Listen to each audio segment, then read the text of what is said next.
I'm your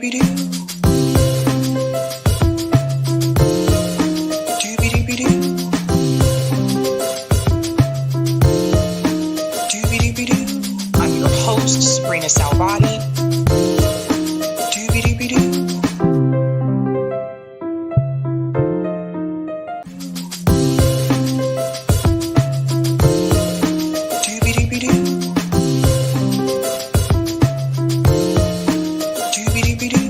I'm your host, Sabrina Salvati.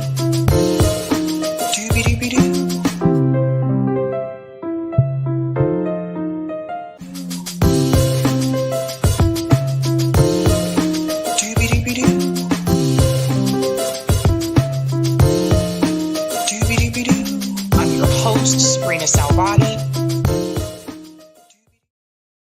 All right. Welcome. Happy Wednesday, everyone. Welcome to Sabs podcast. I'm your host, Sabrina Salvati.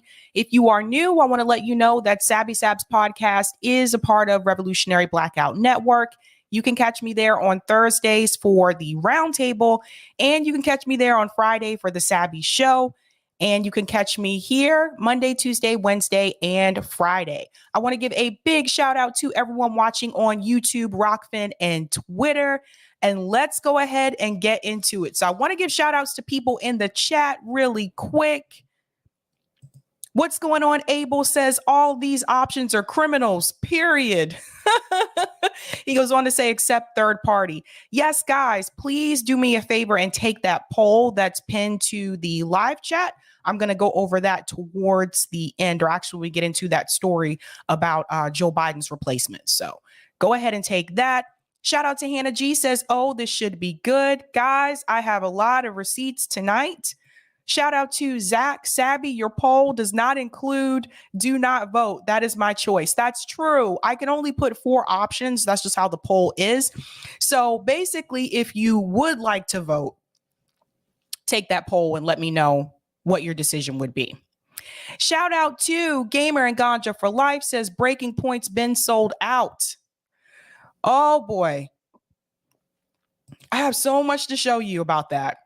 Shout out to John Kemper says Bernie didn't rob some enough. Greetings, Mia says I will never vote for a corporate party again. Shout out to Lawrence Johnson, who's a Sabby member, says doobie doo hump day. Remember that commercial, you guys?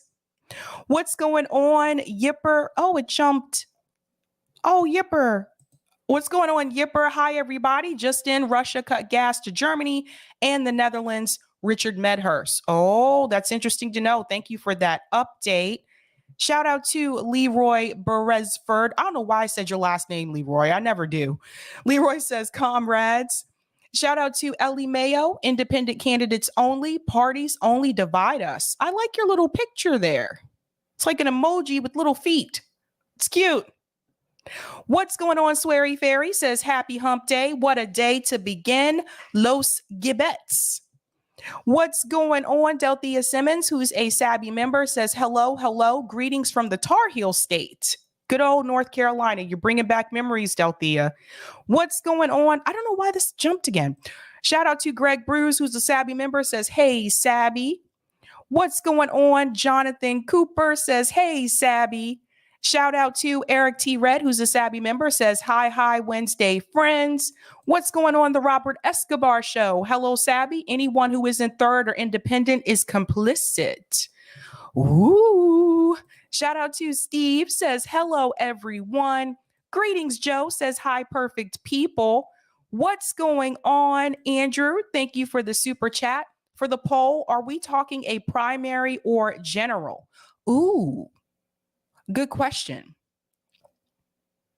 Either or. Let's say either or. But that is a good question. Shoot, I didn't think about that. Balls. Let's just say either or. All right. Shout out to Where Pilgrim says, hey, everybody. And what's going on? Jonathan Vince says, hi from the UK. What's going on, Mr. UK? It's always cool to excuse me, I almost had a hiccup. It's almost cool to see that people are watching you abroad, you know? That's really cool. All right, guys. Want to give a quick shout out to everyone who is a Sabby patron. Thank you guys so much. I really do appreciate your support. You guys are rock stars out here. If you want to be a Sabby patron, I have 5 categories: members, Sabbies, Sabsters, Sabinators, and of course, Ultimate. All of their names are listed here. They're also scrolling across the bottom of the screen. And I do want to give a huge shout out to a new Sabby patron. What's going on, Daniel Plines? Thank you so much for becoming a patron. Thanks, guys. I really do appreciate all of the support. What are we talking about tonight, ladies and gentlemen? This should be an interesting stream. Let me go ahead and share. I can't talk tonight. Let me go ahead and share my thumbnail. All right. Tonight, we're discussing the breaking points problem. What is going on there? Why is David Sirota in the middle? You know, David Sirota's been going back and forth on Twitter, criticizing those of us who don't want to vote for the Democratic Party anymore. And I have some things to show you about that. So that should be an interesting discussion and where I think breaking points is headed. Also going to discuss Joe Biden replacement. That is an interesting story. What's happening there? Does Joe know? If he doesn't, I'm sure he does now. And I'm also going to talk about Uvalde cops back out. So that broke later on yesterday. I do want to discuss what's going on with that situation as well. So let's go ahead and get into it. I want to get started with the police story here with the Uvalde police. So for those who are not familiar, we're going back to the school shooting in Texas that happened, and the police in action with that situation, choosing not to go in and try to rescue the students because they were afraid that they would be shot. So they've been receiving a lot of criticism for those remarks. And this just brings up the issue of defunding the police again, right? Like I told you guys multiple times, police don't really prevent crime. They don't really protect people. They protect capital. So now defund the police is coming back up again. That being said, they had decided to investigate the police department. That decision had been made. The police were cooperating. And then yesterday, news broke that the police chief is deciding not to cooperate. Let's go ahead and get into that. I probably should have made sure I was signed into TiVNC. Sorry, Eric. All right, let's get into this story. Uvalde Police School District no longer cooperating with Texas probe of shooting. Here we go. I don't know if you've heard about this, but if you haven't, we're going to go ahead and get into it. So, the Uvalde Police Department and the Uvalde Independent School District Police Force are no longer cooperating with the Texas Department of Public Safety's investigation into the massacre at Robb Elementary School and the state's review of the law enforcement response.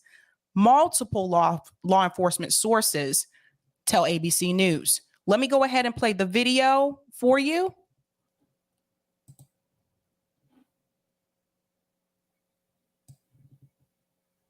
So here we go. Now to the grieving city of Uvalde, Texas, bracing for a second day of funerals. State officials say they are no longer hearing from the school district police chief blamed for the delayed response to the school massacre. And the story of how things unfolded the day of the shooting is changing once again. ABC's Justin Finch joins us from Washington with the very latest. Justin, good morning.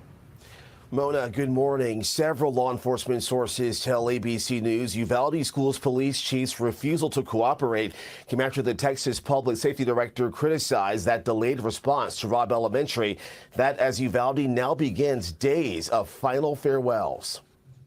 At Uvalde's Sacred Heart Catholic Church, a final farewell for 10-year-old Amerie Jo Garza. A part of Uvalde and her is just gone from my heart. It just feels horrible. Garza and 10-year-old Maite Rodriguez both laid to rest Tuesday. Father Eduardo Morales is presiding over at least 12 funerals for victims of the Robb Elementary shootings. Although I have celebrated many funeral masses, this certainly is, the situation is different. It's as if one huge funeral that is not ending.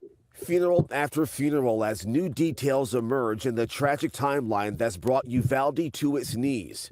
The Texas Department of Public Safety confirming a Robb Elementary teacher re-entering the building after seeing the suspect crash his truck before the shooting and call 911. Her lawyer telling the San Antonio Express News she saw the armed suspect, went back inside the school and closed the door, adding she thought the door would lock because that door is always supposed to be locked.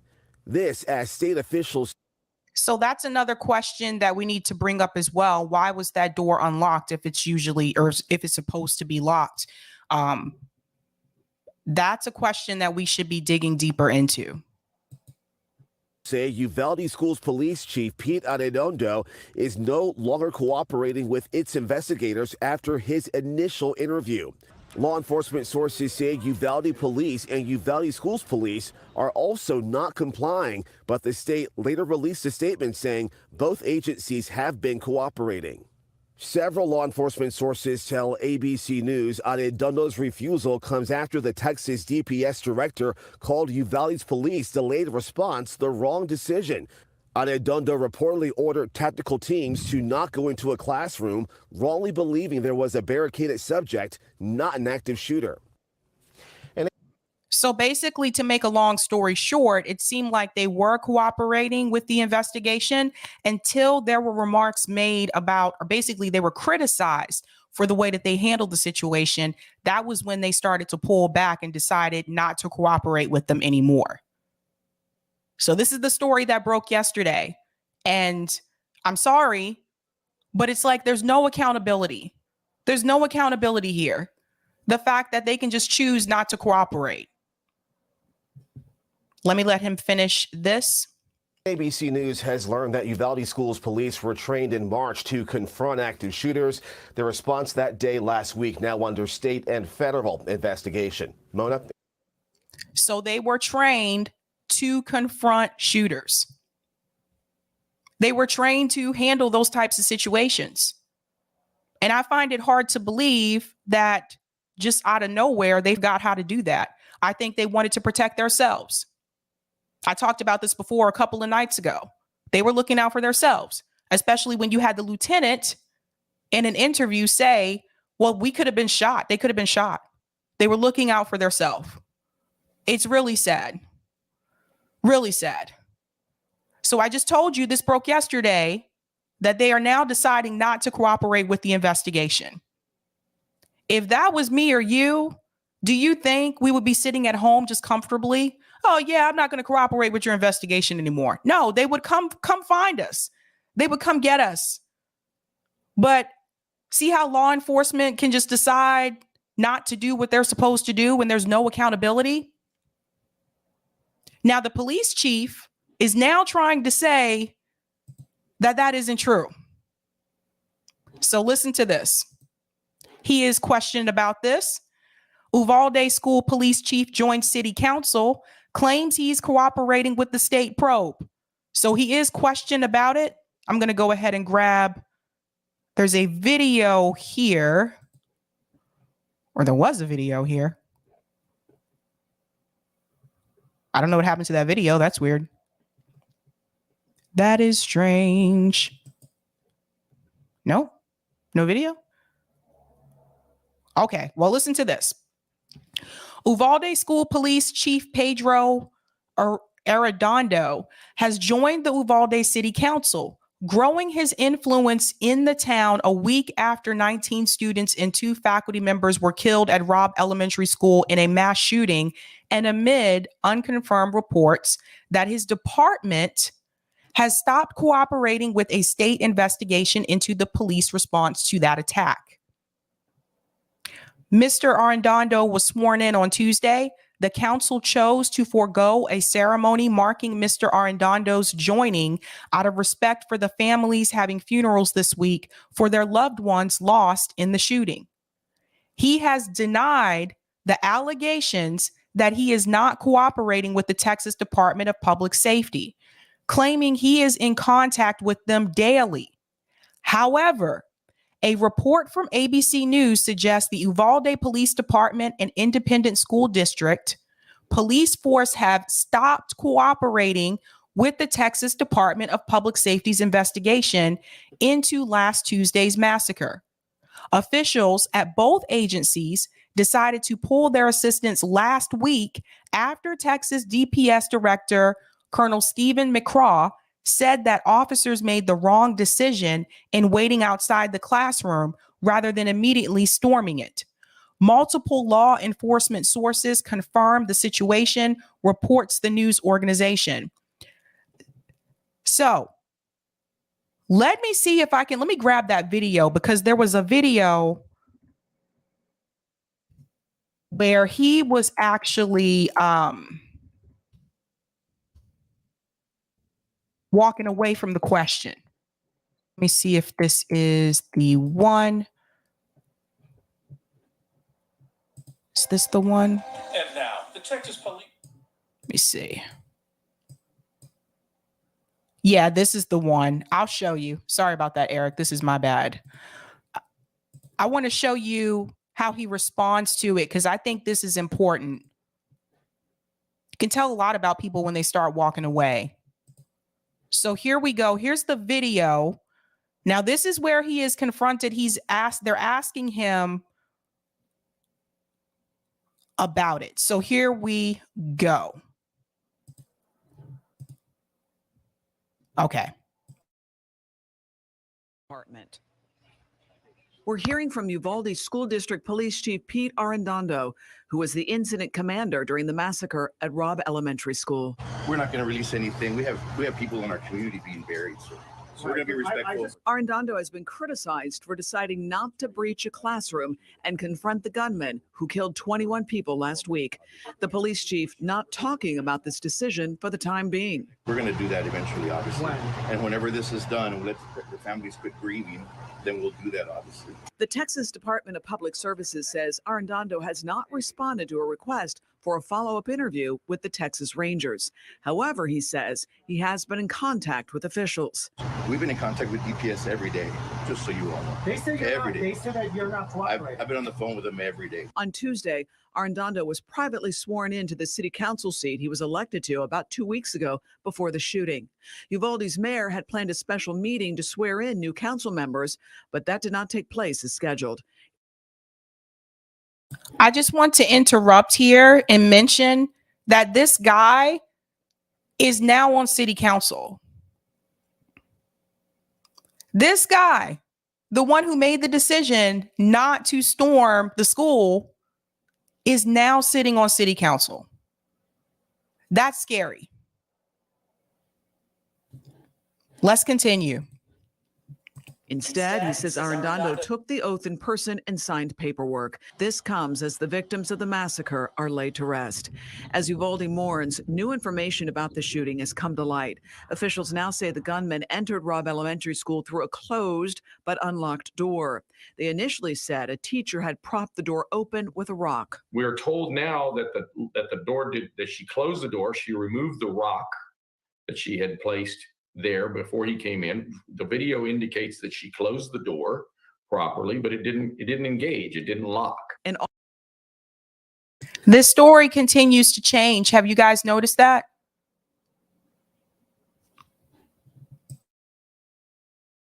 audio message went out to parents while police were already on site and 2 students were calling 911 begging for help. Uvalde CISD parents, there is an active shooter at Robb Elementary. Law enforcement is on site. Your cooperation is needed at this time by not visiting the campus. The Uvalde superintendent says the district is working with law enforcement and will reserve comment until their investigation. Do you guys believe him when he says that he's been in contact with them every day? Someone's not telling the truth. Someone here is being dishonest, and I have a strong feeling that it's the police chief. It's also very concerning to me that he is now sitting on city council. Kim said he needs to be recalled. I agree. He now has a council seat After that, AJF, thank you for the super chat. That emoji has a butt, not feet. Oh, Sav, LOL. Oh, okay. I thought those were feet. Thank you for the super chat, AJF. To protect and serve property, AKA capital. Bam. Thank you so much for that. Well said. I just don't believe Sebastian says nope. No, I don't believe he's telling the truth. Why would they say that? Why would they say that you're not cooperating unless you were not cooperating? Why would they need to lie about that? That doesn't make any sense. So far, it seems like we're not going to have much accountability here. And that's very concerning. You have all these children who are dead. And the gentleman who made the decision to tell them not to go into the school building, he now is sitting on city council. Imagine that.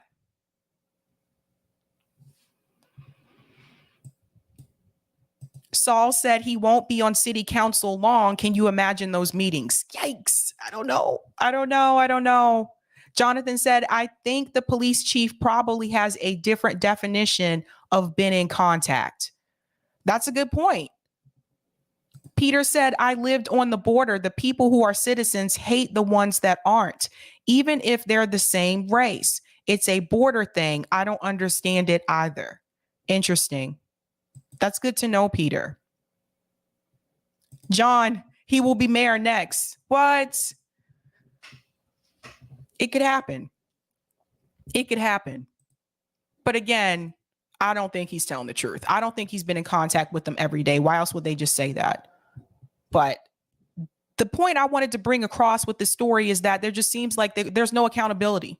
There's no accountability right now. Children are dead. And this police department, I've watched them make up multiple excuses, from blaming the teachers. They have now corrected that statement that it wasn't the teacher who left the door open with the rock. Apparently she had closed the door, but the door didn't lock behind her. Either way, why are you blaming teachers for the fact that you didn't send the police in to do their job? It's everyone else's fault except for the police department. They need to hold themselves accountable. I don't know what's going to happen from here, but I'm going to stay on this story to see if something else is done, because something like this should never happen again.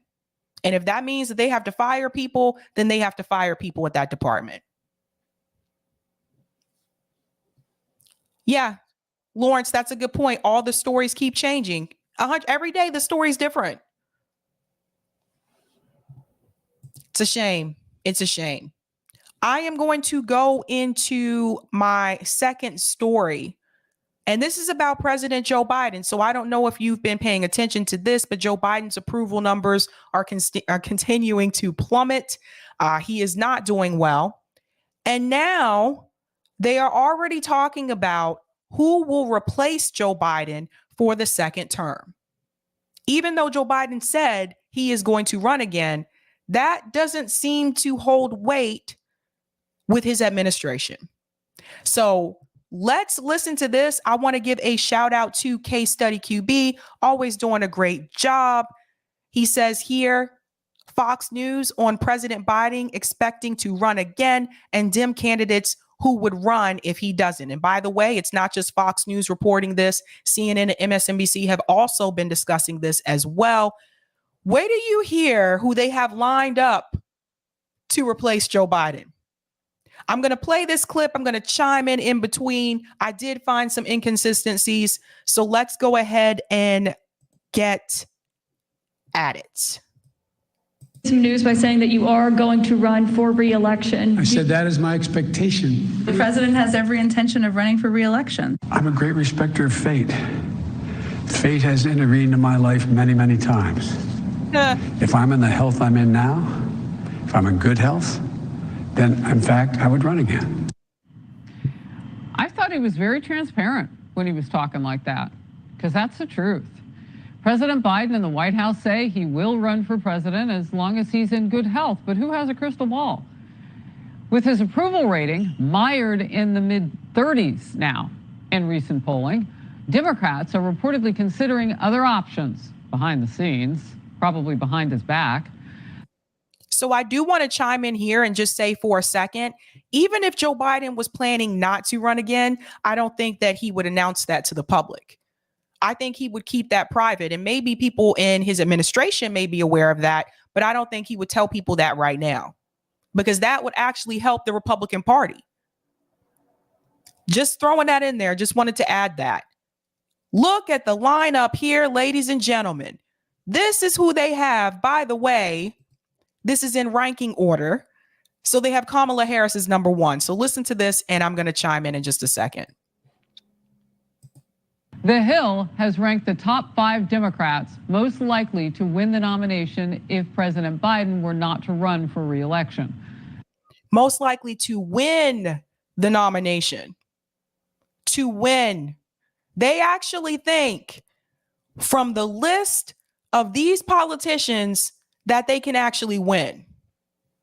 This is funny. Vice President Kamala Harris tops the list, followed by Pete Buttigieg, Elizabeth Warren, Bernie Sanders, and Amy Klobuchar. Let's go through all of them. Let me tell you why these are the worst choices ever. Let's go in ranking order. So they have Kamala Harris ranked as number 1 to win. By the way, not to run, to win. Kamala Harris, who couldn't get one single delegate when she ran for president in 2020. They have her ranked as number 1 to win. They don't seem to understand that Kamala Harris is not well liked. And that's not just among black people. That's not just among white people. That's among black people too. She is not well liked. She has not proven herself to be a great vice president either, not according to her interviews. She's the one that's in charge of the border situation. She's the one that's been tasked to deal with the issue of immigration that we have in this country. How's that working out? Let's knock them all down. Number 2, Pete Buttigieg. Pete Buttigieg, who couldn't even win in the South. Let's remember, once we got to South Carolina, Pete Buttigieg didn't do too well. And I had predicted that. I said, once we get to the southern states, Pete Buttigieg is not going to do well. Now, not because Pete is corporate. He's fake. Let's just be real. He's fake. He's corporate. He's just not a good person here. Fake is the big one that stands out with me with Pete Buttigieg. I never believe anything that he's saying. He just sounds so fake to me. Manufactured is a better term, I think. That when he got to the South, he was not going to win. And not because of those reasons I just gave you, but because you're going into the Bible Belt. And I used to live there. I know what it's like. You're going into the Bible Belt. And I'm going to tell you right now, a lot of people, whether they're Democrat, whether they're conservative, are not okay with voting for someone who's LGBTQ. It sucks. It's ridiculous. But it's the Bible. That's how it is there. I know firsthand. Pete Buttigieg, the mayor, who also didn't take care of the accusations that he had from the black community in Indiana. Several accusations, several times he was confronted by the black community in his town of South Bend, Indiana, and he couldn't even respond to them. I wish I had that video where they were asking him questions to do something about the racism from the police department in South Bend.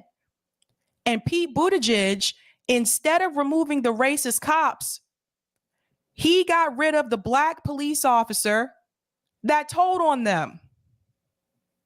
A lot of people don't talk about that.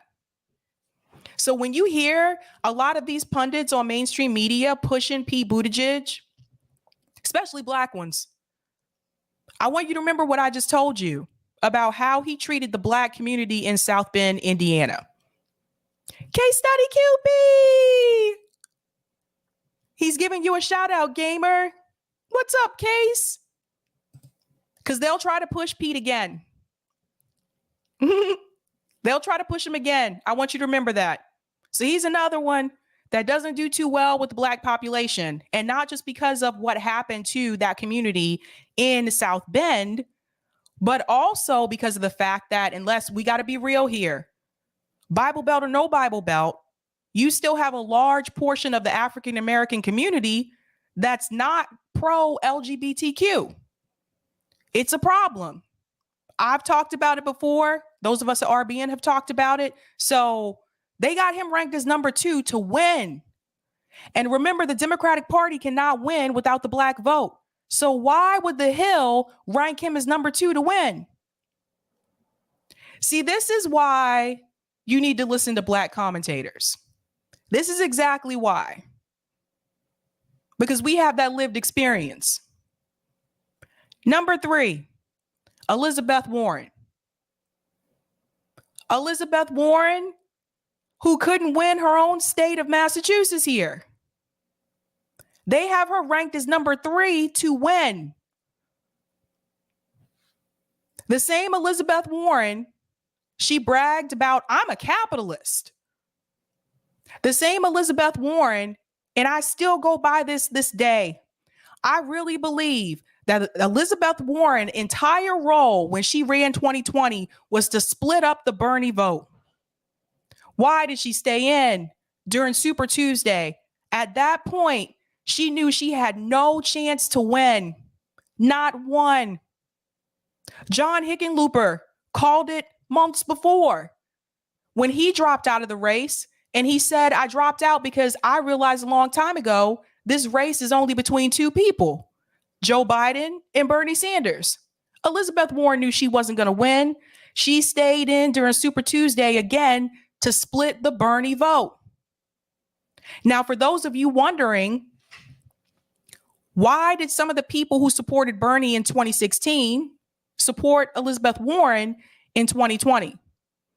Talking to people that I know, some people told me because she was the woman. This is where identity politics came into play.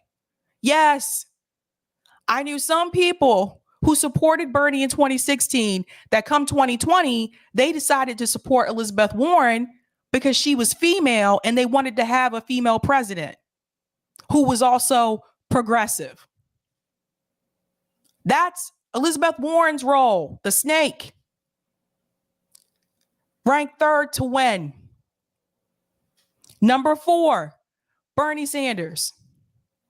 What's funny to me is that you had the race in 2020 come down between Joe Biden and Bernie Sanders, yet the Hill has ranked him as 4th with a chance to win. How do you put Kamala Harris, the woman who had no delegates, ahead of the gentleman who was in the final rounds with the current president? Who comes up with this? What problems will Bernie Sanders have? Bernie Sanders is going to have a lot of problems if he runs as a Democrat. By the way, these are people who will run as a Democrat. Number 1, Bernie Sanders abandoned his movement.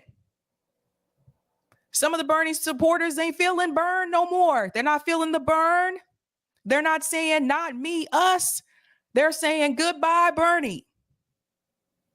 So Bernie Sanders will have a tough time this go around if he decides to do it, because some of his supporters, his base, have left. Delthea said Bernie won't fight his friends. That too. It's just funny to me. These are the people they picked out. Let's go to number 5. Wait, let's go back to Bernie 1 second. Let's also remember Bernie will do what he's done twice before. If he's not the nominee, he's going to tell you to vote for the corporate Democrat that he's running against. His job is to keep you in the Democratic Party. Number 5, Amy Klobuchar. They really think that she would be a good idea. Let's remember, she also ran in 2020. She didn't do too well. She did okay in New Hampshire, but after that, it was over for Amy. They put down Amy Klobuchar, the same woman who is responsible for Derek Chauvin not being removed from the police department in Minneapolis when he should have been years ago, before the George Floyd incident happened. She's responsible for that, along with the mayor of Minneapolis, because she would have been able to come in and make that decision and say he has to be removed. She chose to let him stay in. Amy Klobuchar, the same woman who takes the most money in the Senate from the police departments. How's that going to go? How's that going to look right now with the current situation that we have with the police in this country? They actually think she would be a good idea. This is how delusional mainstream media is about what people in this country want, the needs and the desires that we have in this country. This is how delusional they are. These guys. Let's go back in. Let's go back in.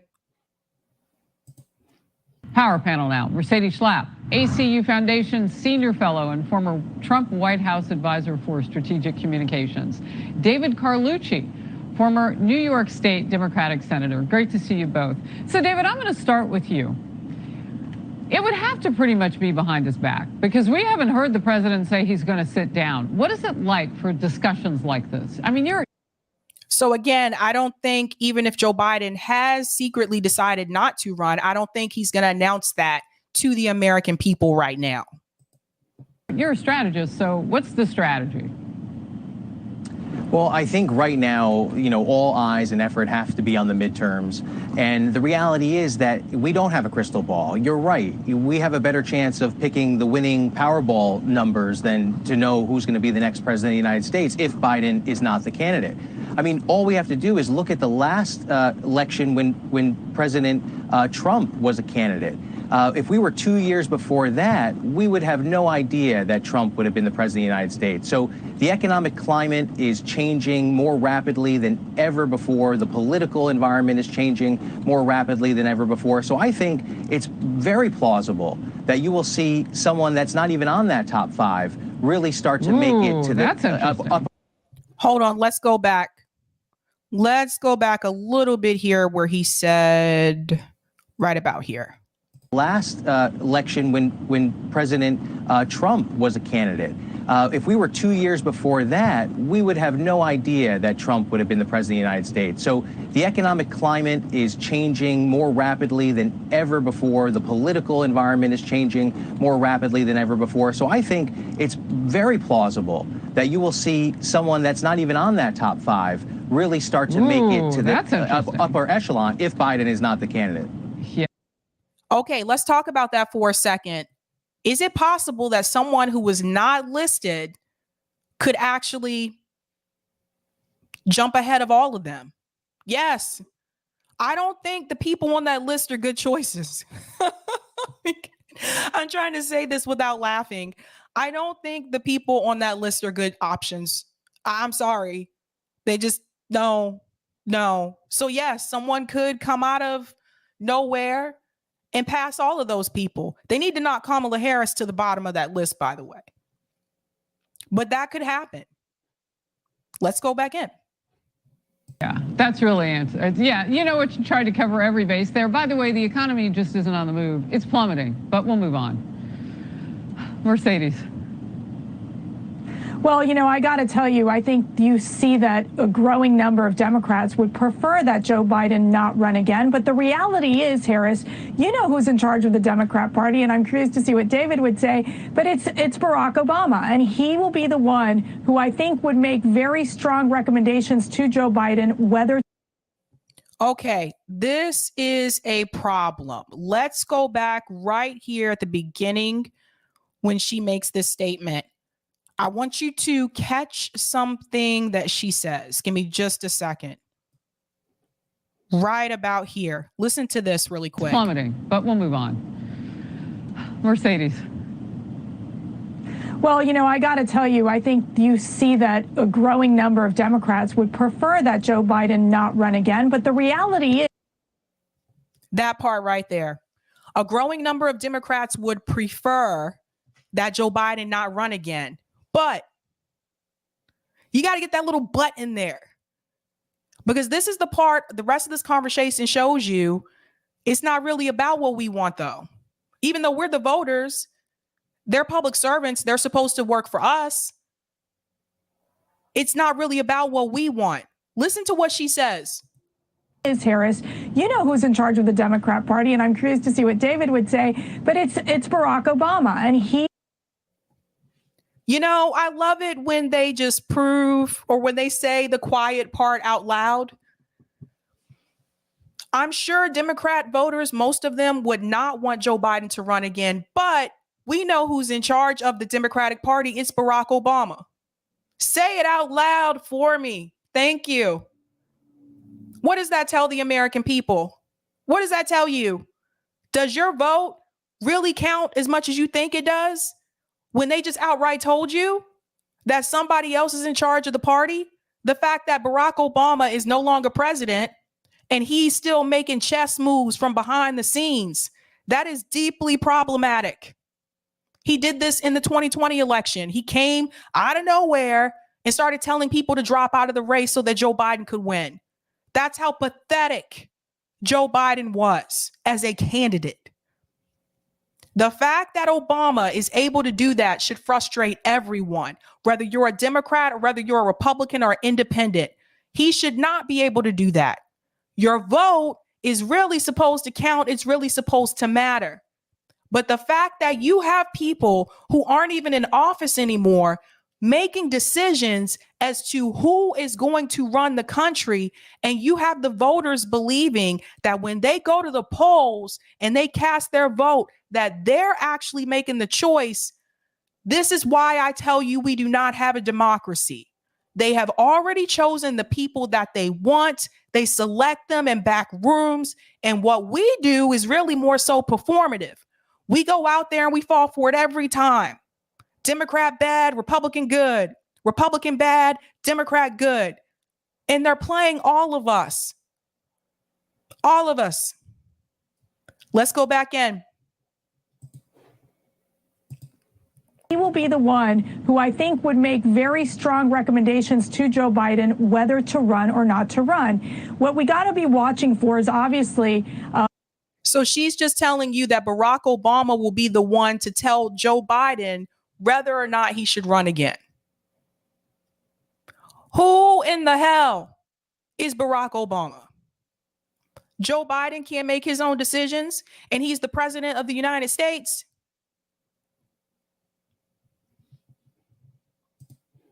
This is a problem. Not only what happens after the midterm elections, which of course we're seeing it move towards a big red wave, will Joe Biden adjust his strategy? He cannot continue aligning himself and being advised by the progressives. It's really... This part right here. Let's walk it back just a little bit, because this is the part where she really, I was like, woman, please. Listen to this. Will Joe Biden adjust his strategy? He cannot continue aligning himself and being advised by the progressives. It's really hurting him, hurting his brand, hurting his policies. Joe Biden cannot continue to align himself with the progressives, to be advised by the progressives. Okay. Last I checked, the progressives in Congress have actually been aligning themselves with Joe Biden. They've been doing what Biden wants. They've been having interviews on CNN, MSNBC, saying Joe Biden's doing a good job when they knew he wasn't doing a good job. They'll go into these interviews and talk about how they need to support the Biden agenda, not their agenda, even though that's what they're supposed to be doing. They're supposed to be pushing their own agenda. They're pushing Joe Biden's agenda. They've been voting along with corporate Democrats, with Democrat leadership, following what they tell them to do, not pushing back, not fighting for us. Look at all the things that they have done over the past year and a half. They supported that $40 billion going to Ukraine. That wasn't a progressive agenda. That was Joe Biden's agenda. They didn't force the vote. That goes along with what Joe Biden and Nancy Pelosi want. They chose to fund the Capitol Police more. That goes along with the Biden administration. That's what they wanted. So when you hear these talking points, and I've been hearing this a lot on both Fox News and CNN and MSNBC, that Joe Biden has moved further to the left, that the progressives are the ones that are making all the decisions, that are telling Joe Biden what to do. These are lies. And anybody who looks at the data can see that is not what has been happening. And that's why so many of us on the left are so frustrated with members of the squad, because they've been going along with Joe Biden. This whole idea, this whole fantasy that we were going to push Joe Biden to the left, it was a joke to begin with. Those were people who obviously hadn't been paying attention to Joe Biden's entire political career. Listen to this part. It gets worse. It gets worse. He will need to adopt a Bill Clinton-esque approach, which is moving towards the middle to try to regain ground with the independent voters. And I think... Listen to this one more time. You really got to pay attention to how they just sneak things in. Let's go right here. Hurting his brand, hurting his policies. He will need to adopt a Bill Clinton-esque approach, which is moving towards the middle to try to regain ground with the independent voters. And she just said that Joe Biden aligning himself with progressives is hurting his brand and his policies. Let's address these one by one. One, no. Joe Biden hurt his brand because he has not implemented any of these promises that he said he would do when he ran for office. That's what's hurting Joe Biden's brand, not progressives. Two, she says that Joe Biden needs to move further to the center. He needs to adopt this Bill Clinton strategy. Joe Biden needs to move further to the center. Somebody tell this woman Joe Biden is to the right of the center. See, this is what they're doing. They've been telling people this over and over, that Joe Biden has moved further to the left, that he's a socialist. By the way, every Democrat is a socialist, by the way, apparently. That he's a socialist, that he's moved further to the left. When you look at his policies, when you look at things that he has done, even when you listen to his rhetoric, you know that's not true. They want you to think it's true. They want you to believe that Joe Biden has moved further to the left and he's become like this socialist, this creepy socialist, that we can't go in that direction. Please. They can't name one single policy, and she doesn't in this conversation, one single policy that he has implemented that shows he moved further to the left. And they never do. Do we have universal health care? No. Joe Biden said he'd veto Medicare for all if it came across his desk. Is Joe Biden defunding the police? Hell to the no. Joe Biden is giving the police more money. Is that a left-wing talking point? No. They can't name one policy, you guys. And people will listen to this and they'll believe it. Oh my God, Joe Biden's moved further to the left. He's like socialist now. See what the progressives have done? See what Bernie Sanders has done? They'll just believe it. 3, when she mentions Bill Clinton, adopting a Bill Clinton-like strategy.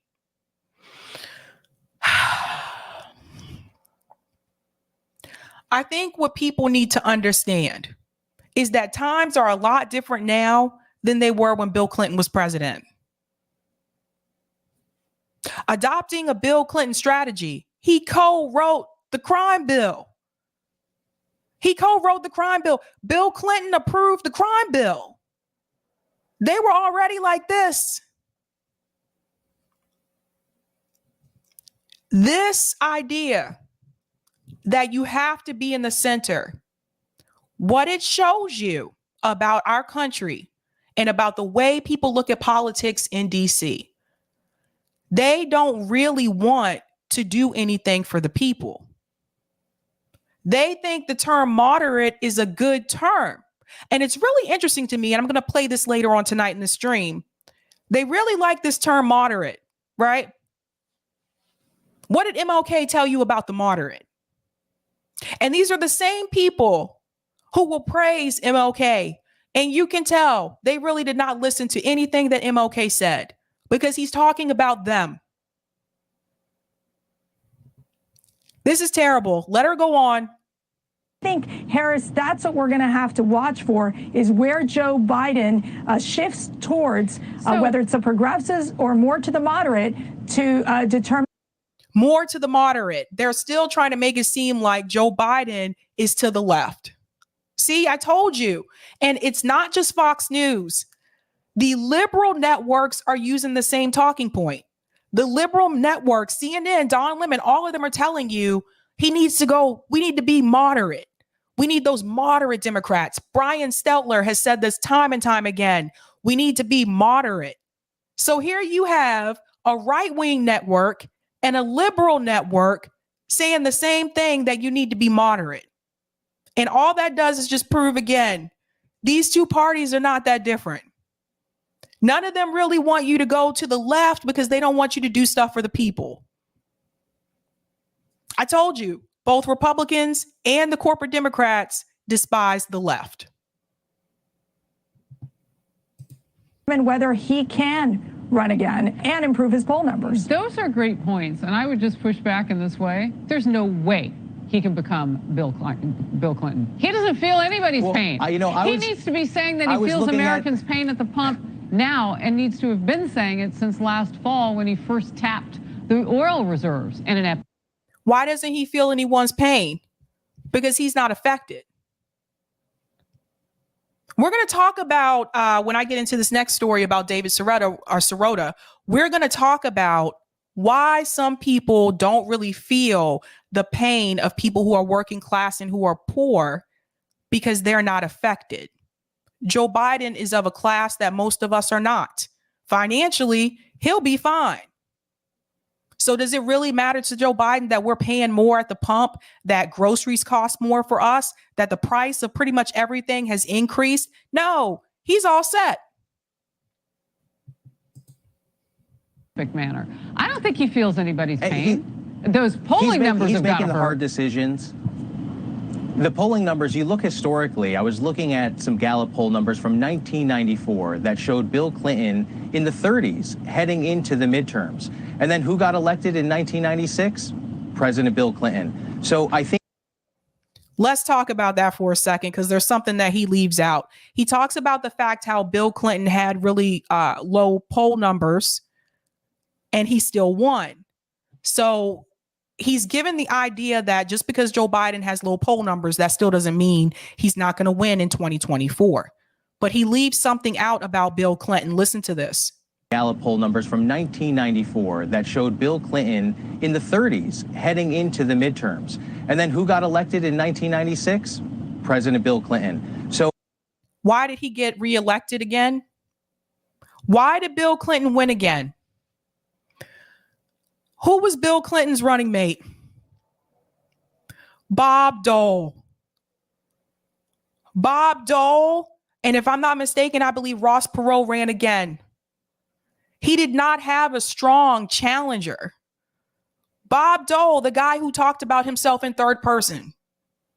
Bob Dole was not charismatic. Bob Dole talked like a robot. That's why someone like Bill Clinton was able to win again.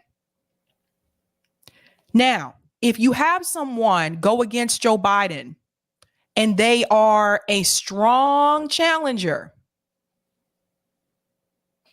Joe Biden could easily lose because he's not strong right now. He's just not. So that's something to think. What's that, Sebastian? I'm sorry, but who's Bob?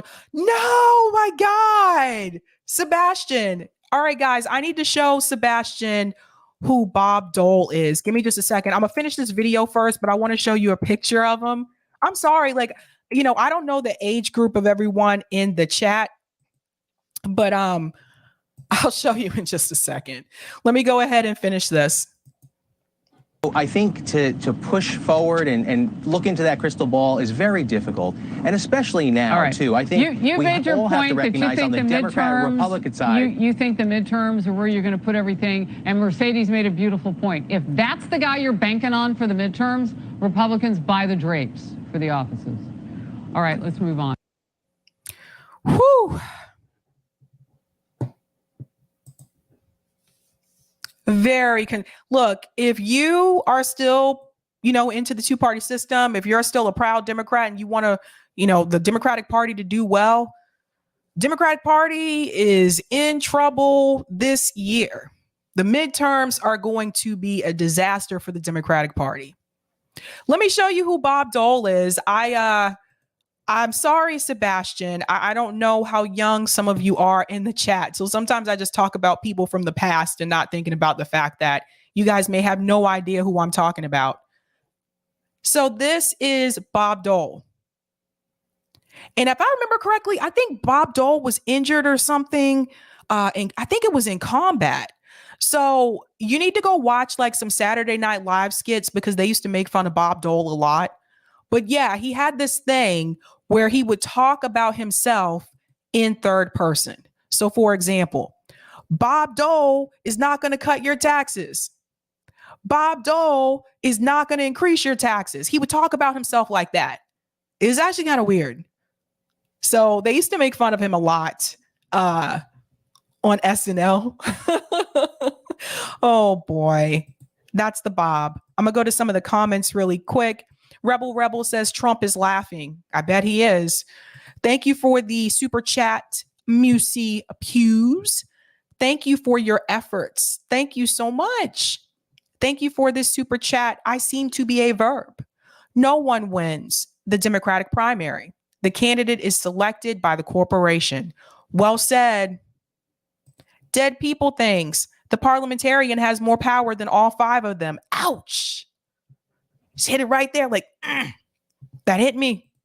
Thank you for the super chat, Duncan. There's a whole documentary about Pete's machine, and it's crazy just to see how manufactured he truly is. Also, how boring. Yeah. Yep. Very much manufactured. Thank you for the super chat, The Traveler. Sabby, there's a silver lining with the stapler thrower. By the way, she or he, is referring to Amy Klobuchar. If she gets the nomination for president and loses, she won't be in the Senate anymore. Oh, that's a good point. Thank you for bringing that up. Delthea Simmons says, to Dem voters, I say this: how much your party cares about you is seen in whom the party puts up as its candidates. Look at that list. Your party doesn't think a whole lot about y'all. Nope. Thank you for the super chat, Sweary Fairy. We should strive to give Susan Sarandon the power neolibs think she has, right? If you're not on Twitter, I want to let you know that people blame Susan Sarandon for everything. Just letting you know. Saul Good says, that's why you don't pick a team. Boom. Thanks for the super chat, AJF. If no official isn't fired and prosecuted from Uvalde massacre, this nation's really effed up. Our national elections is pageantry. I hear you. Thank you for the super chat, Delthea. The middle is not a direction. It's a point on the line, equidistant from both ends. They want Biden to move right towards fascism. The middle means nothing. Thank you, Delthea. Thank you for the super chat, AJF. That Fox News footage is a gaslighting session. Yes. Yes. Thank you for the super sticker, JJ. And thank you for the super chat, AJF. Moderate, centrist, incrementalists, those descriptions don't aspire boldness. Ergo, Democrats are feckless by default. I'm in my 40s. Thank you so much for that, AJF. Okay, I'm going into our next story, and this is about David Sirota and Breaking Points, or this merger. But I want to address the issue with David Sirota first. Now, as many of you know, if you watched me the other night, I did explain to you that I did invite David Sirota on to have this discussion about putting progressives through the Democratic Party. I invited him on to talk about a different strategy, a different option. David Sirota obviously doesn't want to have that discussion with someone who's going to challenge him. He wants to have that discussion with people who are not going to push back. I'm not that person. But what he's been doing all week on Twitter, after he blocked RBN, by the way, he blocked RBN. He has been tweeting about people like us. People like us that are tired of doing this strategy. Yes, gamer. Thank you for that, Sirota. I always want to say Sirota. He's been tweeting about us. I'm going to show you the tweets. I'm going to play an audio clip for you. And then I'm going to show you some receipts. Because there was something about David Sirota to me that just rubbed me the wrong way. I felt like he was really trying to keep people in the Democratic Party. And I had to ask myself, does he have something to gain from that? And if you are new, I do want to let you know that David Sirota is married to a Democrat politician. So you need to know that, because you need to understand that David Sirota has been compromised. He's always going to try to keep you in the Democratic Party. Listen to this. This is one of the many tweets that he sent out over the past couple of days. He says, listen to the last 8 minutes about both the Democratic tribalists who ruin politics and about third-party advocates who smugly insist they are smarter and better than everyone else. Now, I want to go ahead and say this. That is not what we've said. I've never told you on the show that I was smarter or better than anyone else. I said this strategy is done and we need to move on to something else. I need to go back to that, Eric. Yeah, thanks. That the strategy is done. It's not working out. But what I've noticed is that when we say that, what he hears is that the people who do want to do that strategy are dumb. Even though I'm not saying that, that's what he's hearing. He goes on to say,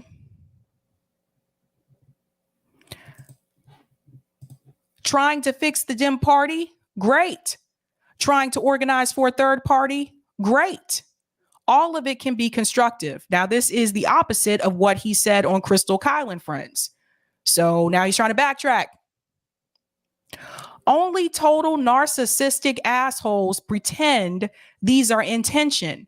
I want you to remember this part right here where it says intention, because later on, I'm going to play something from MLK that discusses tension and the moderate, and try to portray themselves as morally better or smarter than the other. See, again, I've never said that, but that's what David Sirota hears when you want to do a different strategy. That's the way that he feels. He goes on to say,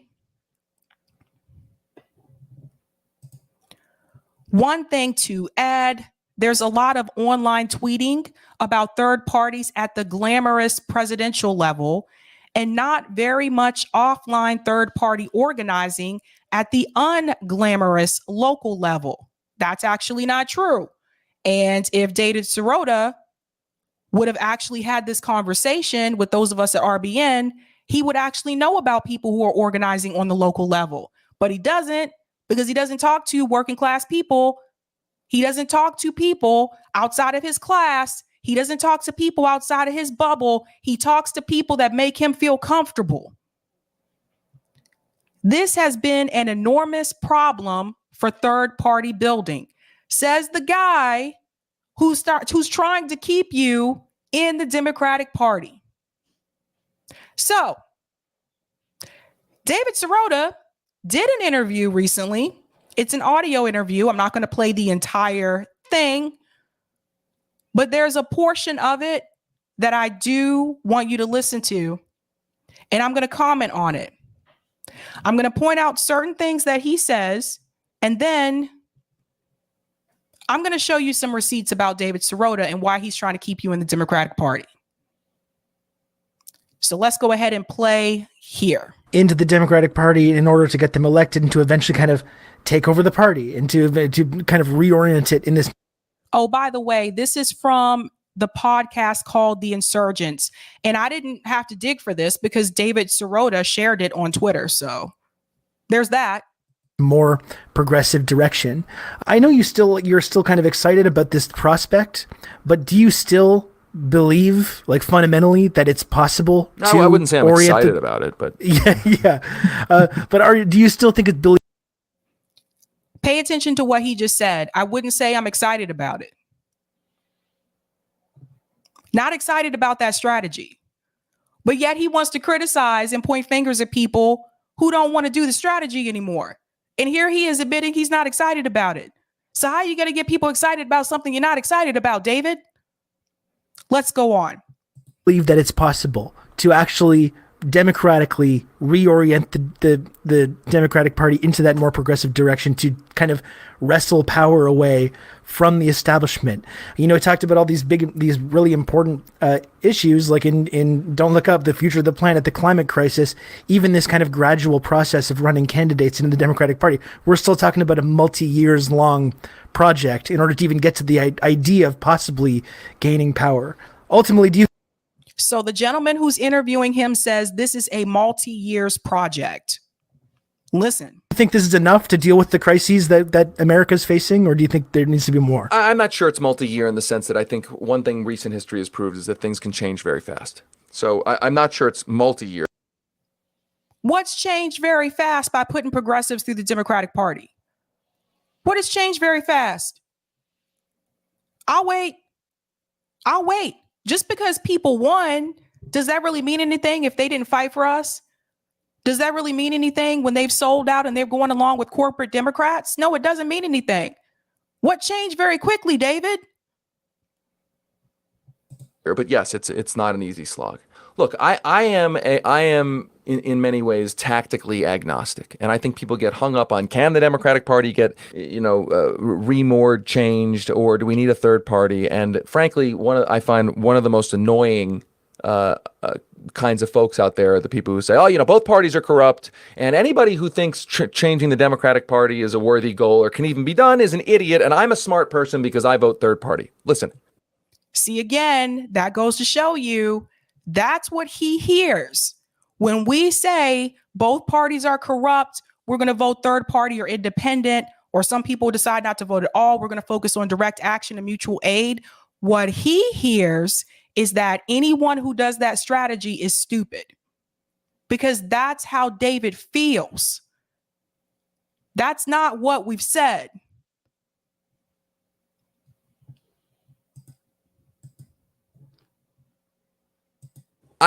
I am tactically agnostic. I'm about results. What's the fastest way to deal with climate change? What's the fastest fucking way to deal with the comet? Right? If that means a third party can win, great. If that means changing the Democratic Party is faster, great. If that means... So David's talking about changing or improving the climate, and he wants to do this quickly, so he's trying to figure out what's the fastest way of doing it. Now, he changes his position here. When he was on Crystal Kyle and Friends, he said the fastest way of doing that was through the Democratic Party. CJ debunked that. How is that the fastest way of doing it when the president of the United States, who's a Democrat, is pro-fracking? When the president of the United States and the Democrat Congress, the Democrats that you have in the House, which includes the progressives, are continuing to give money for the military-industrial complex to continue to attack countries abroad. So you want to talk about changing the climate? The fastest way of doing that is to combat the military-industrial complex, to stop these wars.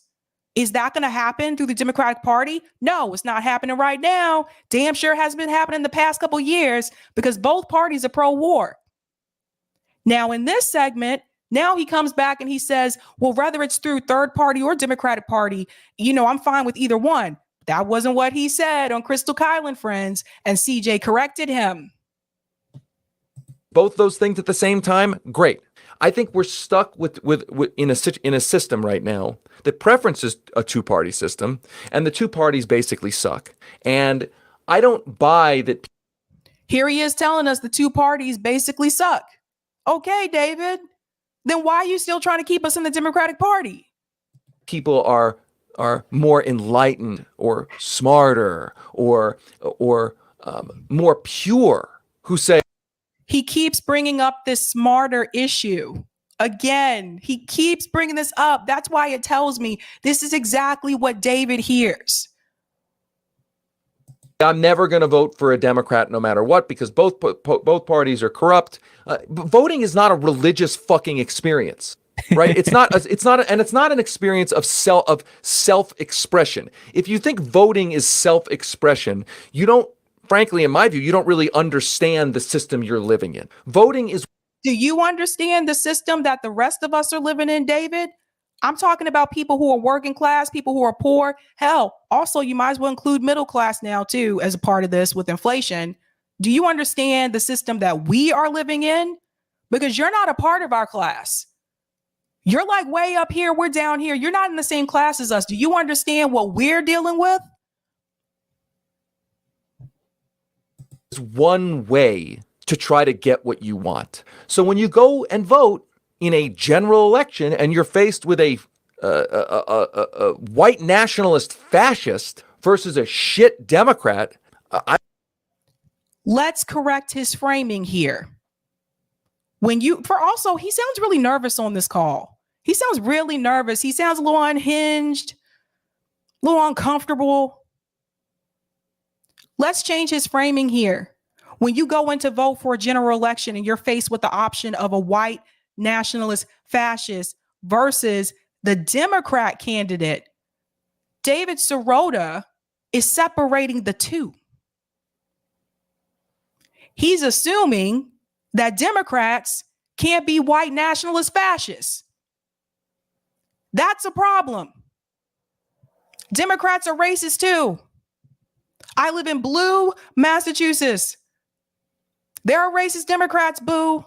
There are also racist progressives here.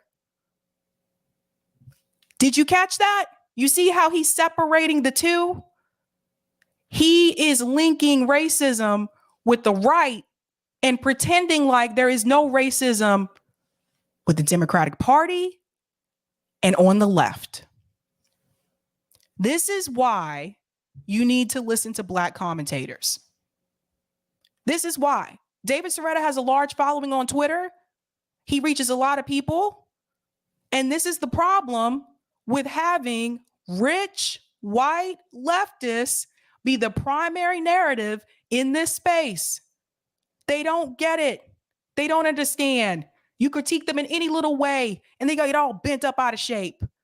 Nick critiqued him one time on Twitter and he lost his shit. Let's continue. I don't think that's not an enjoyable choice, but the system isn't giving you an enjoyable. That's not an enjoyable choice, but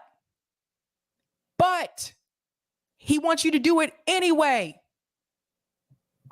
Enjoyable choice, and in that particular situation, you have to try to make a moral choice inside of an immoral system, right? What is moral about Joe Biden? What's moral about Crime Bill Joe? The damage that Joe Biden has done to the Black community and continues to do to the Black community, how is that moral?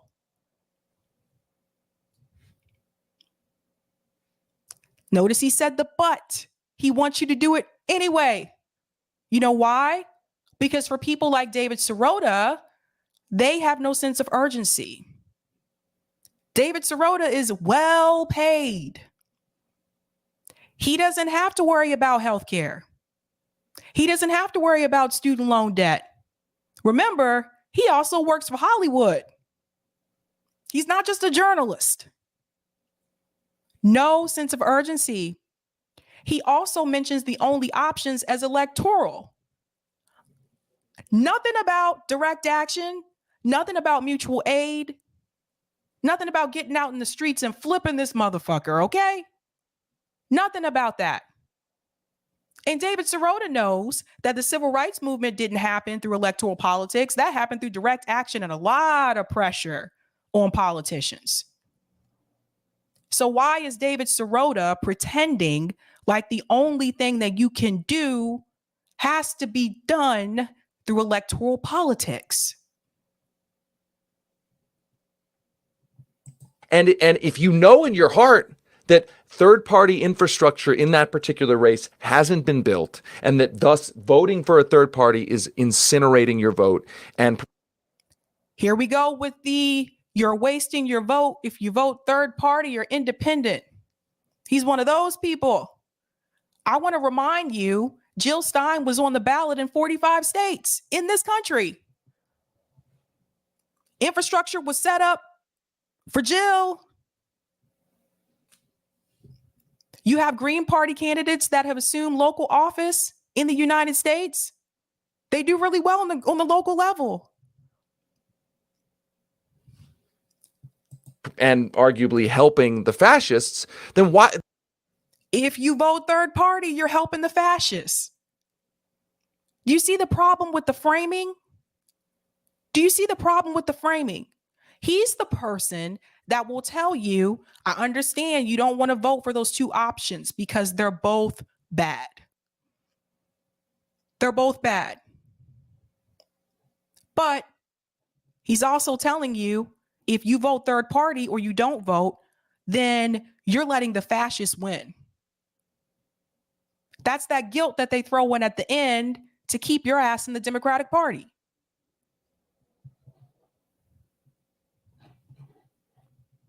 Then doing that as a point of self-expression on your supposed purity is, in my— Listen to this. Doing that as a sense of self-expression, as a sense of purity. No, David, we're doing that because it's a class issue, which I don't expect to understand. That's the problem, David. It is a class issue. He's trying to make it a purity test because David Sirota doesn't want to talk about the class that he's in. My view, I mean, you're welcome to do what you want. In my view, that's not a good decision because you're mixing up what the voting experience is and is not. I think if there's going to be a third party in this country, a lot of work needs to go into actually building it and building it in the least glamorous places, not at the presidential level, but winning city. Building a third party, not at the presidential level. So I just told you guys, and I've told you multiple times before, when it comes to third party and independent candidates, they actually do well on the local level. So what the fuck is David talking about?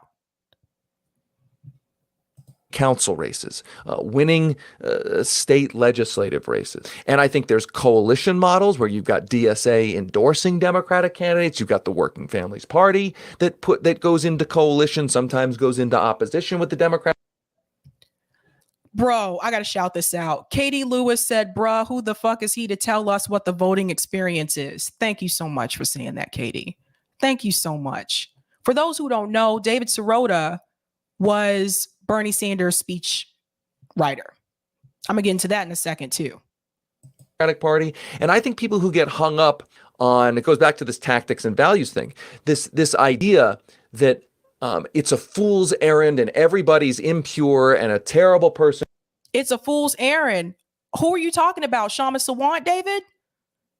Because the person known for saying that is Shama Sawant. Why don't you have this conversation with her? And for even thinking that it's worthwhile to try to change the Democratic Party. I just reject that. And I think it's narcissistic and I think it's bullshit. And I similarly. Of course you rejected, David. You're rich. Let's go away from this. I'm going to show you some receipts. We can talk about this. We can be on this audio all night. We really can. But I need to show you some receipts because there's something about David that's really suspect. So let's go back in time. Let's remember David's position about force the vote. Let's go back to that. Let's go back to David holding politicians accountable. What that is. And so we brought him on the show, and there's a big controversy. I don't know if you saw the show, but we heard him saying that he was not willing to sacrifice Nancy Pelosi losing her speakership. He was not going to play that game because Nancy Pelosi would let Kevin McCarthy become speaker. Here, he says it here. Here we go. Nancy Pelosi, I think ultimately at the end of the day, if you really demanded that she actually do something on Medicare for all, it was a choice between letting Kevin McCarthy become Speaker of the House, which would be a very bad thing, or doing something real on Medicare for all. That was a lie. That was already debunked that Kevin McCarthy would not become Speaker of the House. Now, David Sirota is a journalist. He didn't do his research before he came on Jimmy Dore and spewed that lie. What is his role in all this? What is David Sirota's role? I believe his role was to keep you in the two-party system in the Democratic Party. He went on there and he lied. Listen to this. He didn't want to hold the squad accountable. That's what that was about. I don't have a confidence that she would care to do the right thing. And so when you're negotiating with people like that, that's the trump card, no pun intended, that they're willing to do actual, true, serious damage to human beings. And that's a real problem when you're trying to negotiate with people like that. So he's setting the table that Nancy Pelosi is willing to go nuclear. Let Kevin McCarthy become speaker. Now, there's a big problem with that. I'm going to tell you what it is in a second. That couldn't happen. That's the problem. But let's finish this. Here you saying, David, is you're giving an out for them to not do this. And that's disappointing. No, I'm not giving them an out. Yeah, I'm saying I don't know the answer to when push really came to shove. If you said, I want these things that you really don't want to do, and that those lawmakers should then vote in the way that we're talking about, to elect Kevin McCarthy speaker. At that's the up to very end Nancy. He said it twice. He said it twice to elect Kevin McCarthy as speaker. And maybe we don't have to game it out. Maybe we don't. Maybe it's sort of a moot point. I don't know. But I'm saying, like, when I think through that, just as a human being, you're misframing this. You keep misframing the issue. You're misframing it as, are you really going to hand it over to? No, that's Nancy Pelosi's call. That's how you play. That's called negotiating. And what you're let me finish. What you're asking to do is negotiate from a position of weakness, and you have that energy of defeat already. So that is a mistake. I don't think I do. I'm only admitting that we're dealing with people who don't care about the consequences. You're saying we can't actions. fight. You're saying we can't do it. And it's a troubling situation. So it sounded to us like you can't. And that's what it sounded like to us. Yep. So his job. Let me just come in here for a second. When we want to hold the squad and them accountable, David Sirota's job is to come in and prevent you from doing that. David Sirota didn't want them to force the vote because he didn't want the American people to see who's who in the House, to see how people would have voted when it came down to Medicare for all. Let's go back. And by the way, what he's saying is this is not a fear. Kevin McCarthy can't become speaker. The Democrats have the majority. And how do I know this? Because Ryan Grimm was on right before David Sirota came on and told me. Yep. So she has to go to the House floor and she has to get 218 votes. Right. And Republicans aren't going to vote for her. And so if she can't get 218 Democrats, then there's no speaker. Right. And then it kicks back to the caucus, and then it's chaos, and then a whole bunch of people can run, and then somebody will emerge. Somebody would emerge from that process, who would then also need to unify the party and say we need 218 votes to get to the House floor. So she won it in the caucus, but she has to get through the process because. So. All right. I'm not going to go too far into this because I have other things I need to show you as well. But even Ryan Grimm said that Kevin McCarthy would not become speaker. And although Ryan Grimm did not agree with force the vote, he didn't come on Jimmy Dore show and lie about it. So what's David's role? I want to show you something else. I told you I was coming with receipts tonight. You know, David Sirota did pretty well working for Bernie Sanders' campaign financially. Let's pull up these numbers. Now, this is the report from the Federal Election Commission, the FEC. This is not something I'm making up. You can look this up yourself as well. These are all the disbursements. Look at that. 12,000, 5,000, 5,000, 5,000. It goes on and on and on and on. This was during Bernie 2020. I can actually increase this. Let's go to the max, which is 100, going all the way down. I did the math on my end, so I wouldn't make you guys sit through all of that. David Sirota made over $150,000 off of Bernie Sanders' campaign. That's just the Bernie part. That doesn't include all the other financials that he makes. He also works for Hollywood. He also has his own network that he started as well. David is paid. Don't forget, he just did Don't Look Up. That was nominated for an Oscar. I told you the issue is not a purist issue. The issue is a class issue.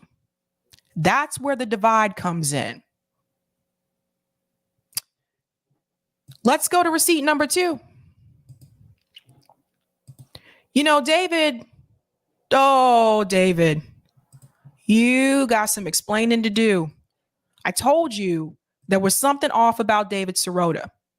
Did you know that David Sirota was actually involved in a race baiting website for campaign back in Philadelphia?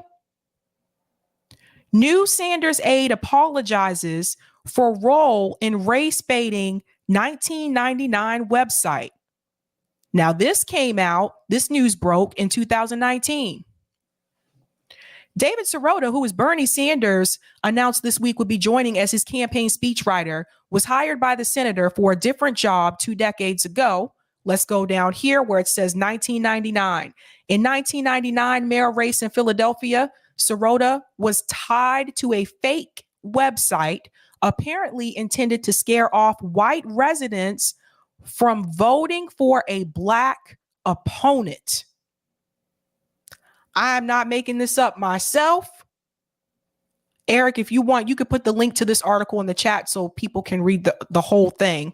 I don't have time to go through the whole thing, but there are parts that I do need to highlight.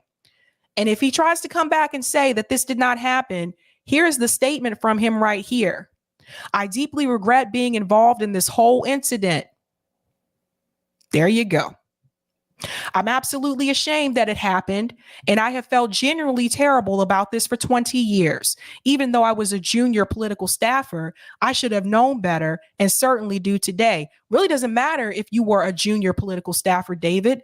You want to talk about morals? You knew that shit was wrong. Let's go on. Sirota was the deputy campaign manager for Dwight Evans, a candidate in the 1999 Democratic primary for the mayor of Philadelphia. So David's involvement with the Democratic Party, this go all the way back to the 90s. He's been deep in the Democratic Party. Let's go back in. The site, which was made to look like a page of Evans' rival, John White, featured a comment White made in large letters. Here's what the comment said.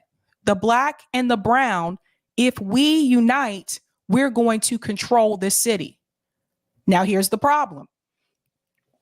White's campaign said his statement was taken out of context and that he meant that African Americans and Latinos could achieve more political power if they worked together. Now, listen to this part.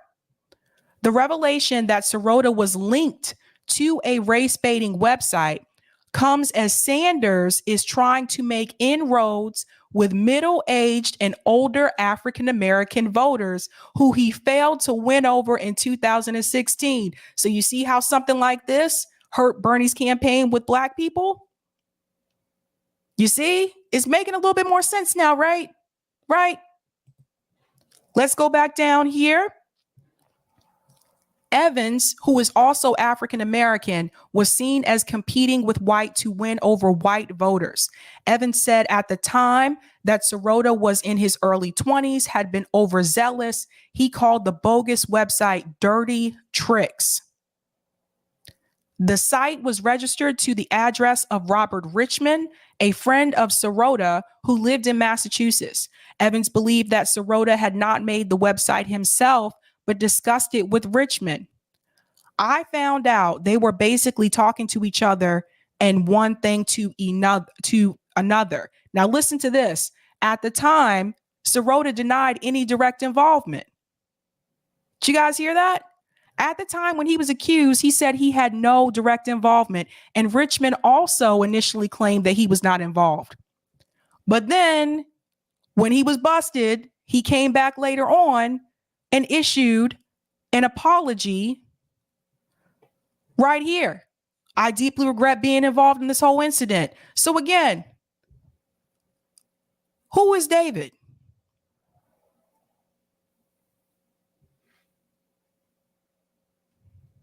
What's race baiting? Oh, Sebastian, man. It's like, how old are you, Sebastian? I forget sometimes. I forget.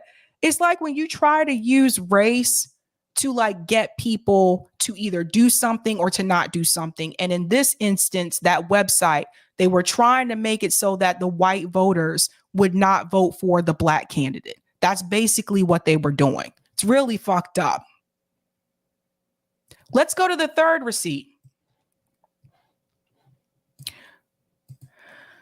Oh boy. Now, people have mistakes from their past. They grow. Sometimes they learn from them.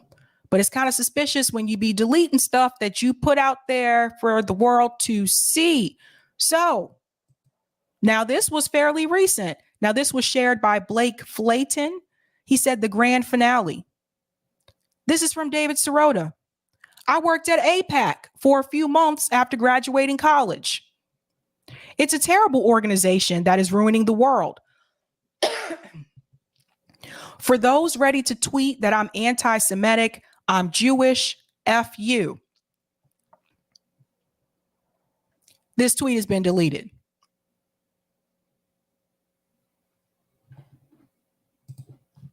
Why you delete the tweet? I don't trust this dude. Like this is look, I know APAC is a horrible organization. At the time, he may not have realized that.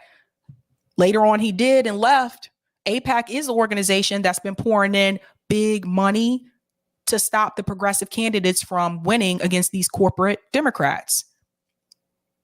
But why did you delete it? Let's go to number 4. This one's troubling. Now, this was something I was not aware of for a while, but this is on his own website. Let's scroll down here. And if you go down to where it says previous political work, this one is really suspect. I'm going to make this a little bit larger. Okay, that's better. Oh, maybe that's too big. Okie doke, there we go. Previous political work. He also worked at the Center for American Progress. Now, what is wrong with the Center for American Progress? Again, this is from his website. Let's look at the Center for American Progress. I'm telling you, he's been deep in the Democratic Party. You can't just look at him as though he was just Bernie's speechwriter. This goes deeper than that. The Center for American Progress. This is the same organization that Neera Tanden was the president of. Now, what was wrong with Neera Tanden? Oh, boy. She is committed, a public servant, having served in the administrations of President Barack Obama, Bill Clinton, and a longtime advisor to Hillary Clinton. What? We all know Neera Tanden She's suspect. She's problematic. And I've told you guys before, the Center for American Progress, they supported Hillary Clinton.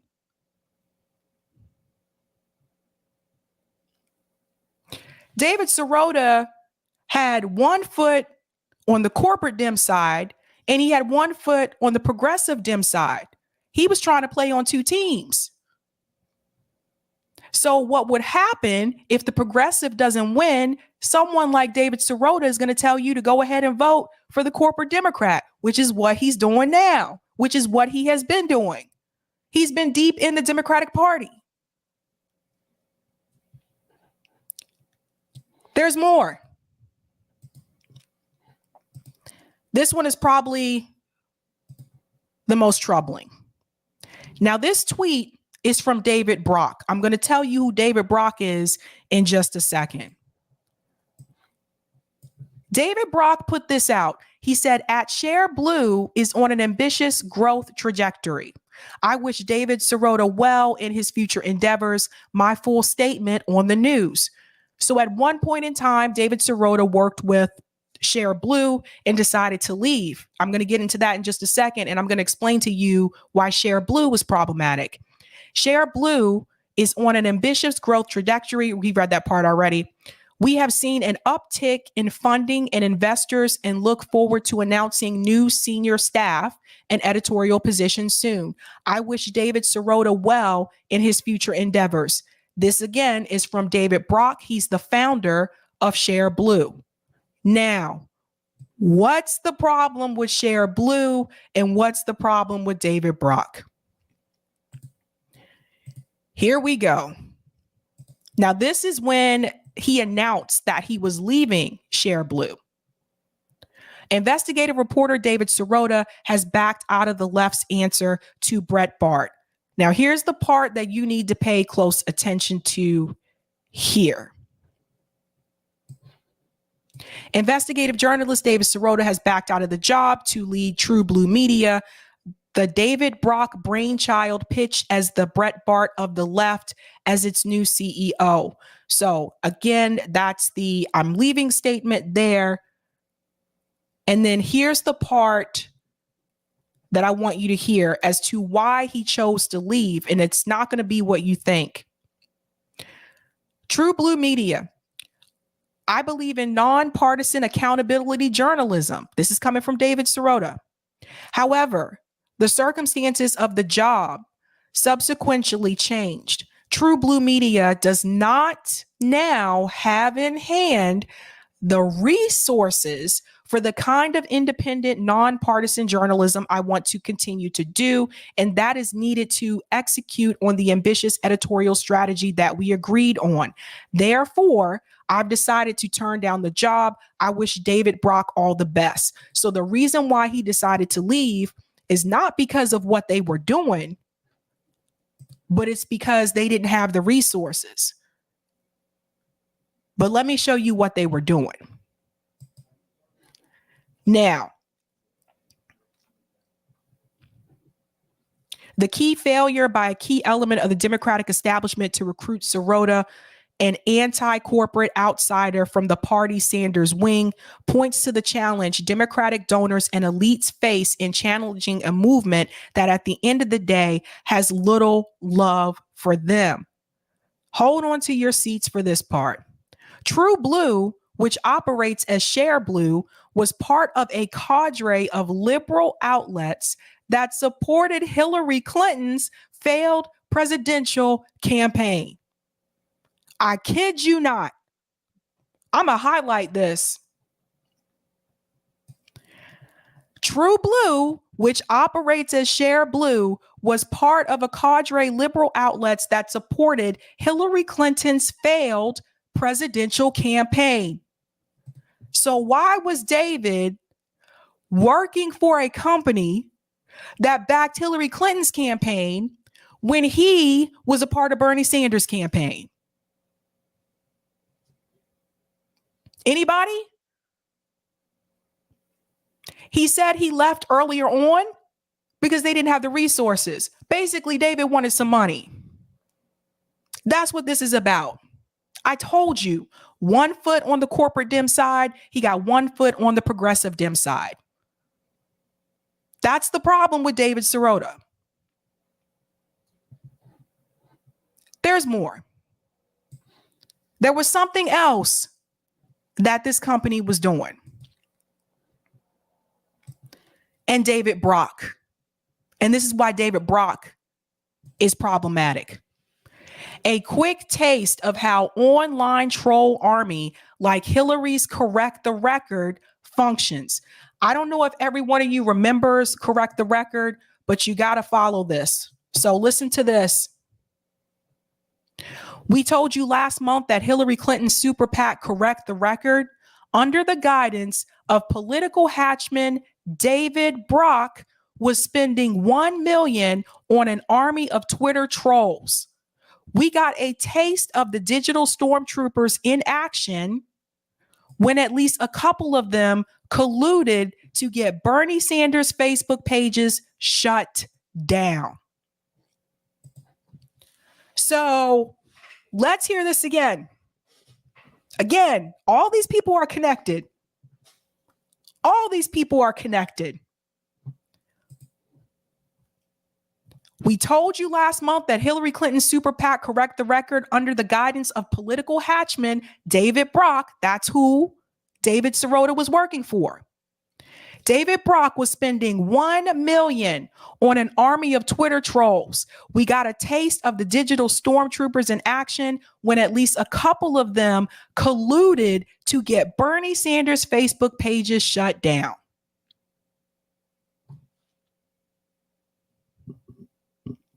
But he was working for a Bernie Sanders campaign.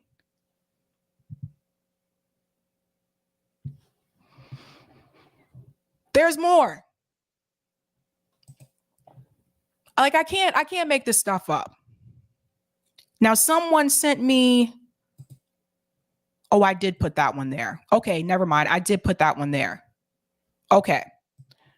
So that's the portion about David Sirota. Now, where does Breaking Points come in? Now that David Sirota has been announced as being added a part of Breaking Points, as a partner of Breaking Points, I want you to listen to this announcement. There's some things I'm going to point out. And then I want to show you how David Sirota and how people like Crystal Ball on Breaking Points, how they're saying the same message. I want you to think about that audio that I played for you earlier on, and you're going to hear the same talking points. Listen to this. And then from there, when we can cover those expenses on top of the studio and all of the other extraneous business expenses that we have to pay, now we are able to partner with all of these great people. So we have a graphic here. Let's put this up there on the screen. It's kind of like planets that circle here. I mean, not just on top of Crystal and I's own personal projects like the realignment and Crystal, Kyle, and Friends. Kyle Kalinski's very gracious and, putting some clips on our channel. Marshall's. So these are the other shows that are being added to Breaking Points. These are the other shows that are being added to Breaking Points. Now, you may be familiar with some of them. Real News Network is actually decent. I like Real News Network, but the rest of these shows are suspect. But let me let him finish, and I'm going to point some things out. Been doing these fantastic interviews. The Lever, obviously, the very first ones. They've been doing original reporting. Status Quo with Jordan Chariton. And look, Jordan. The Lever is David Sirota, by the way.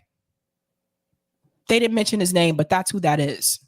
May have a left-leaning perspective, but I want you to listen to what he says about Status Quo, because this is something I've been trying to tell people about Breaking Points. Original reporting. Status Quo with Jordan Chariton. And look, Jordan may have a left-leaning perspective, but the guy does good. That part right there. Jordan may have a left-leaning perspective, but the guy does do good work on the ground. Why would Saagar feel the need to tell his audience or to alert them to the fact that Jordan has a left-leaning perspective? Why would Saagar need to do that when his co-host is supposed to be on the left? And this is something I've been trying to tell people about breaking points. A lot of people have been pointing fingers at Jimmy Dore, calling him right wing or saying he's a right winger now. If you look at the comments in Breaking Points video section, Breaking Points has also cultivated a right wing audience. Actually, I don't know if I would say Jimmy cultivated a right wing audience. There's people on the right there and there's people on the left. But Breaking Points also has people on the right who watch them as well. So the question that I have to pose to you, people that are smearing Jimmy Dore as right wing, why aren't they smearing Breaking Points as right wing as well? Why aren't they calling out the fact that you have this gentleman here, Marshall, who's also on the right? Why don't they call out the fact that Sauger, although he calls himself a populist, Sauger is also on the right? So I guess the question that I have, why is it okay for Breaking Points to have right wingers as a part of their network, but it's not okay for Jimmy Dore to tell you how both parties are corrupt and to point out some of the pros of the Republicans that are in office? You see the hypocrisy? That goes to show you that some people are just going along to get along, and that some people are trying to be overly nice to some so that they can get attention from them. And then some of them are being heavily critical of people like Jimmy Dore so that they can get the attention from a network like Breaking Points.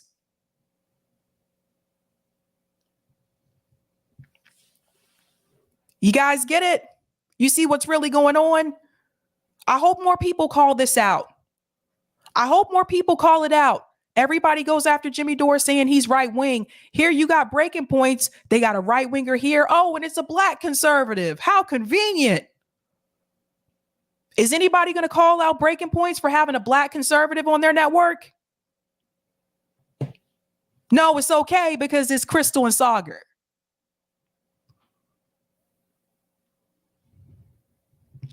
Let them finish.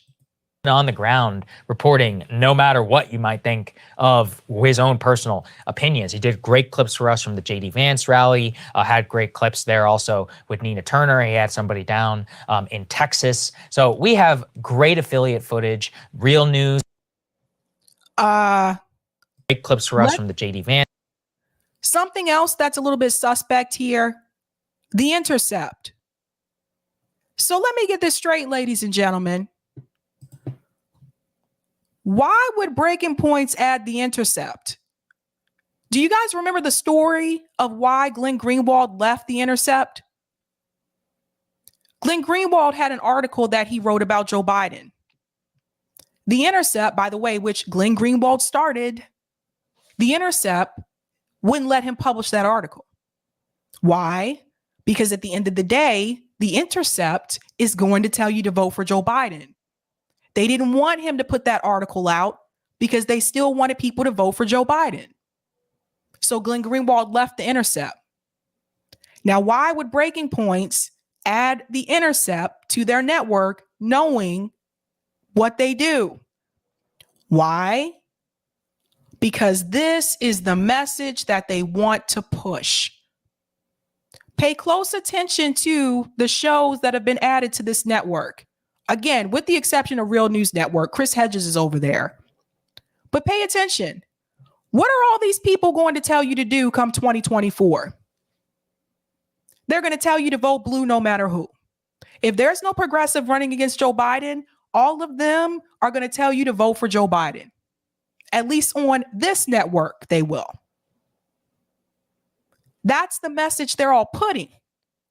That's where someone like The Lever, that's where David Sirota comes in.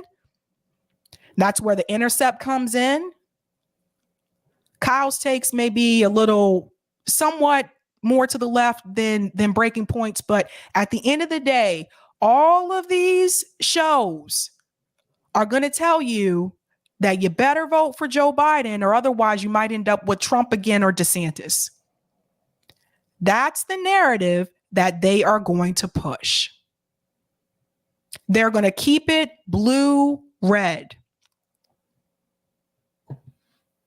Because even someone like Marshall, even though he's conservative, he's not going to tell you to vote for Trump. You see what I'm saying? That's the problem. This is where they're headed. Now, I tried to tell people this before, that Breaking Points was not a left network. I don't know why some people still think that, but now why is this all important? Let me come out of here. Come out of here.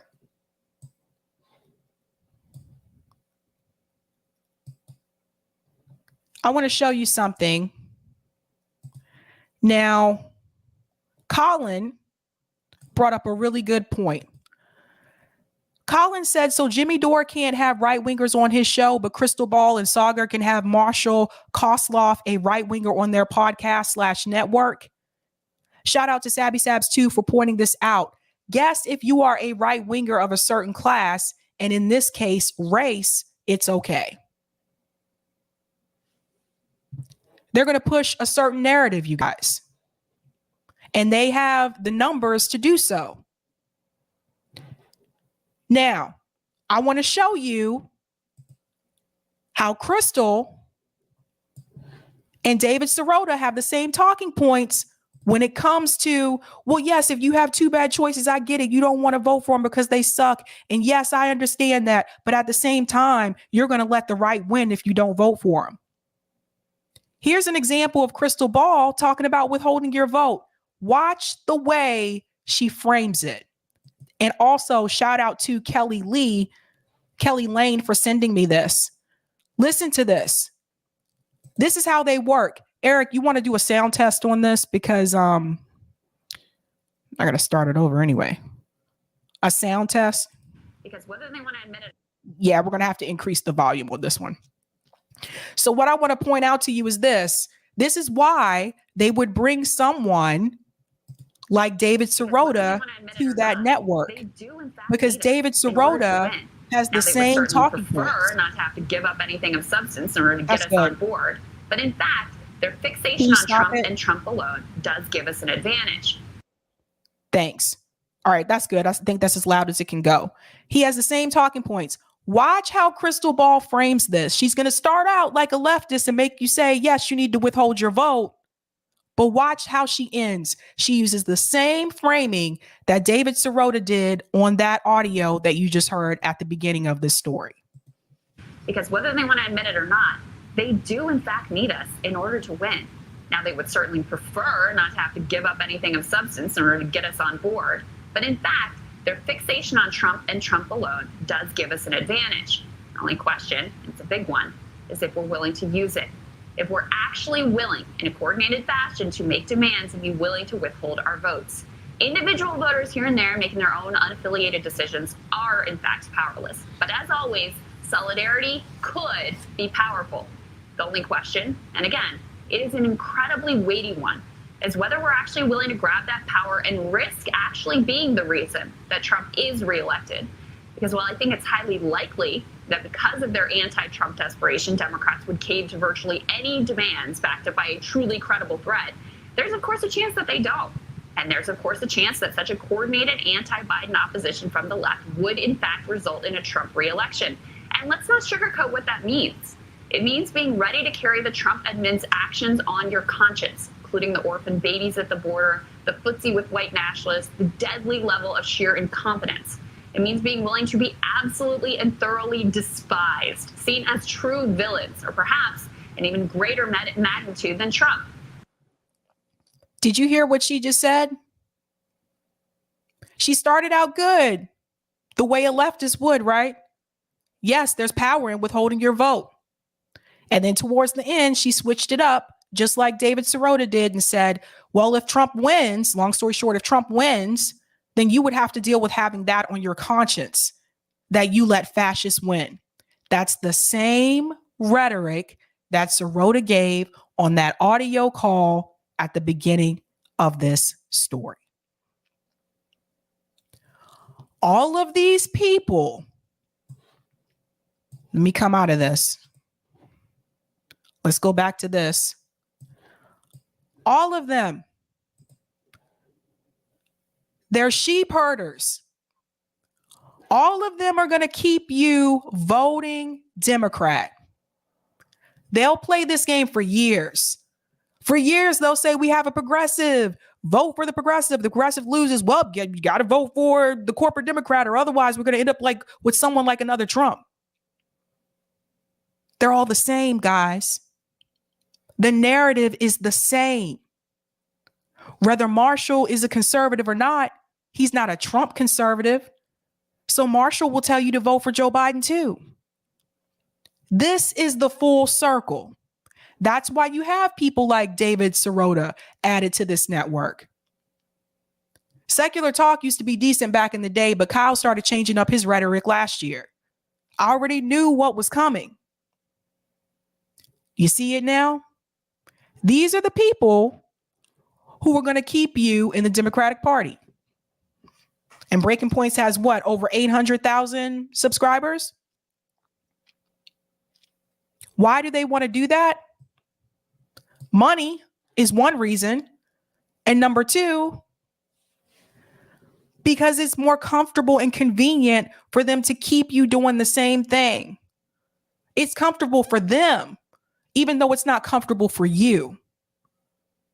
Because we're not in the same with most of these people, we're not in the same income bracket. You have people like Crystal and Kyle, they're millionaires. David Sirota, he works not just for politics, political politics and journalism, he also works for Hollywood. These people are set financially. They don't have the same sense of urgency that we have, that working class people have, that even middle class people have, that poor people have. They don't have it. That's why you don't really hear them promoting direct action and mutual aid, because they don't want to do it. They don't want to go out in the street and protest. They want to do what's easier and sit behind a desk and tell you to keep voting. That's what works for them.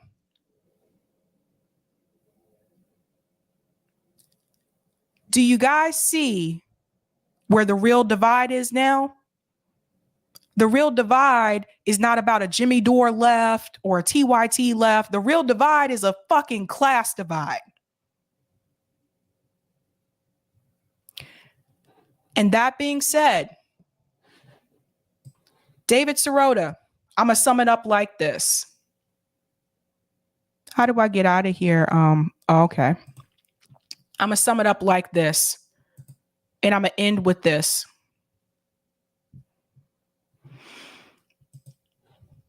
David Sirota, he is the comfortable white moderate. He's the one that's going to tell you to keep doing the same strategy because that's what works for David. He's been deep in the Democratic Party. He's married to a Democrat politician. He's compromised. That's what works for him. What is the white moderate? I want you to listen what MLK said about the white moderate. Because that's who David Sirota is. Even though he may say he's progressive, you need to listen to how MLK describes the white moderate. They're the ones that'll tell you to wait. Is this on full screen? Oh, it was on full screen. Why can't I play? Oh, I hit the wrong one. Okay. This is not full screen. Oh, I guess that's what it looks like. Oh, no, it's zoomed in. That's why. Sorry, guys. Okay. Why can't I hit? Okay. Listen to how MLK describes the white moderate. First, I must confess that over the past few years, I have been gravely disappointed with the white moderate. I have almost reached... Oh, sorry. I don't know why this one does this, but anyway, you'll just have to look at it like this. Listen to what MLK says about the white moderate. First, I must confess that over the past few years, I have been gravely disappointed with the white moderate. I have almost reached the regrettable conclusion that the Negro's great stumbling block in his stride toward freedom is not the white citizens' counselor or the Ku Klux Klaner, but the white moderate, who is more devoted to order than to justice, who prefers a negative peace, which is the absence of tension, to a positive peace, which is the... Remember what I told you about the tension? What David Sirota was talking about with the tension? I told you to wait for it in this speech. To a positive peace, which is the presence of justice, who constantly says, I agree with you in the goal you seek, but I cannot agree with your methods of direct action. What? Who paternalistically believes he can set the timetable for another man's freedom, who lives by a mythical concept of time, and who constantly advises the Negro to wait for a more convenient season. Shallow understanding from people of goodwill is more frustrating than absolute misunderstanding from people of ill will. Lukewarm acceptance is much more bewildering than outright rejection. I had hoped that the white moderate would understand that law and order exist for the purpose of establishing justice, and that when they fail in this purpose, they become the dangerously structured dams that block the flow to social progress.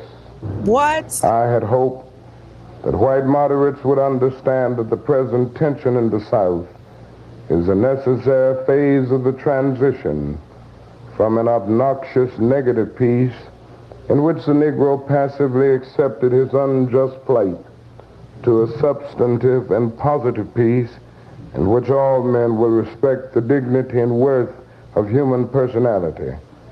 Actually, we who engage in nonviolent direct action are not the creators of tension. We merely bring to the surface the hidden tension that is already alive. We bring it out in the open where it can be seen and dealt with, like a boil that can never be cured, so long as it is covered up, but must be open with all its ugliness to the natural medicines of air and light.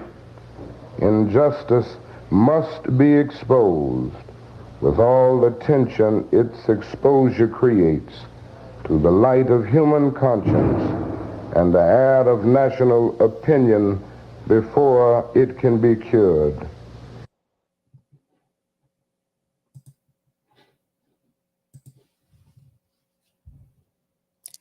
David Sirota is the white moderate that MLK warned us about. And I'm going to end with that.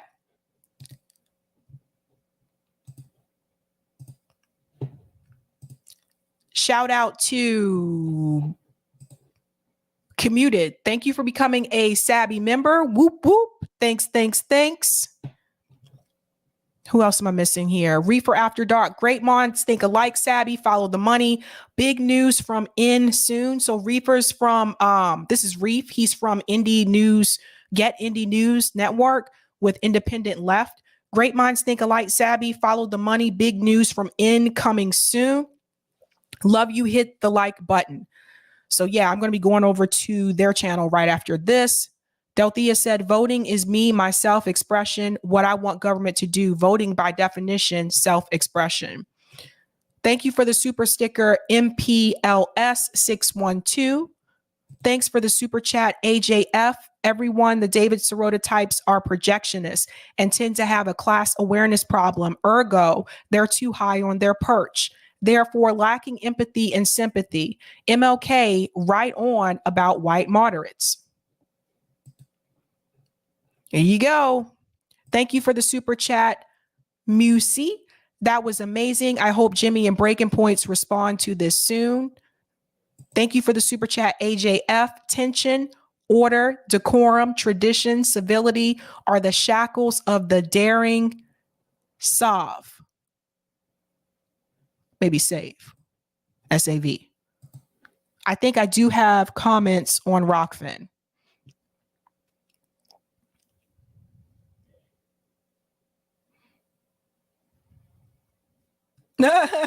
Where said, I suspect Breaking Points will try to ignore this. Sirota might have a heart attack though, LOL. Yeah, they know who we are. They just choose to ignore us because they don't want to talk about the class issue, because that means they would have to talk about their own class. Thank you for the tip on Rockfin, Roger. Wrong, Sab. We didn't leave Bernie. Bernie left us. And Kamala shouldn't be dropped to the bottom of the list, but off the list. Sabby, you know you're getting old when you got the up and comers asking you 2 days in a row, who's Ralph Nader? Who's Bob Dole? And what's race baiting? I'd like to officially welcome you to the Old Heads Club. David Carlucci, former Independent Democratic Conference, IDC, a bunch of Dems assembled by Cuomo who gave goodies to if they'd break away from the New York Senate Dems and give majority to GOP so he can use them to place blame on why he can't pass progressive policy. IDC would pose as Dems in their district, then in Albany side with the GOP. Cuomo loved using this as bulwark against progressives until Cynthia Nixon came along and blew up their spot with her 8 challengers to the IDC. Cuomo, after years of saying IDC, they're independent, I don't control them, called them in for a conference and told them they're joining mainline Dems. That didn't stop 6 of 8 getting beat. Carlucci was one of the 2 that survived in 2018 until he ran for Congress and had to give up that Senate seat and lost. The last of the IDC members will be retiring this year. I say good riddance. Also, I've heard on good authority that Cuomo was working behind the scenes helping New York State GOP in getting the districts that favored Dems struck down by the courts. Petty.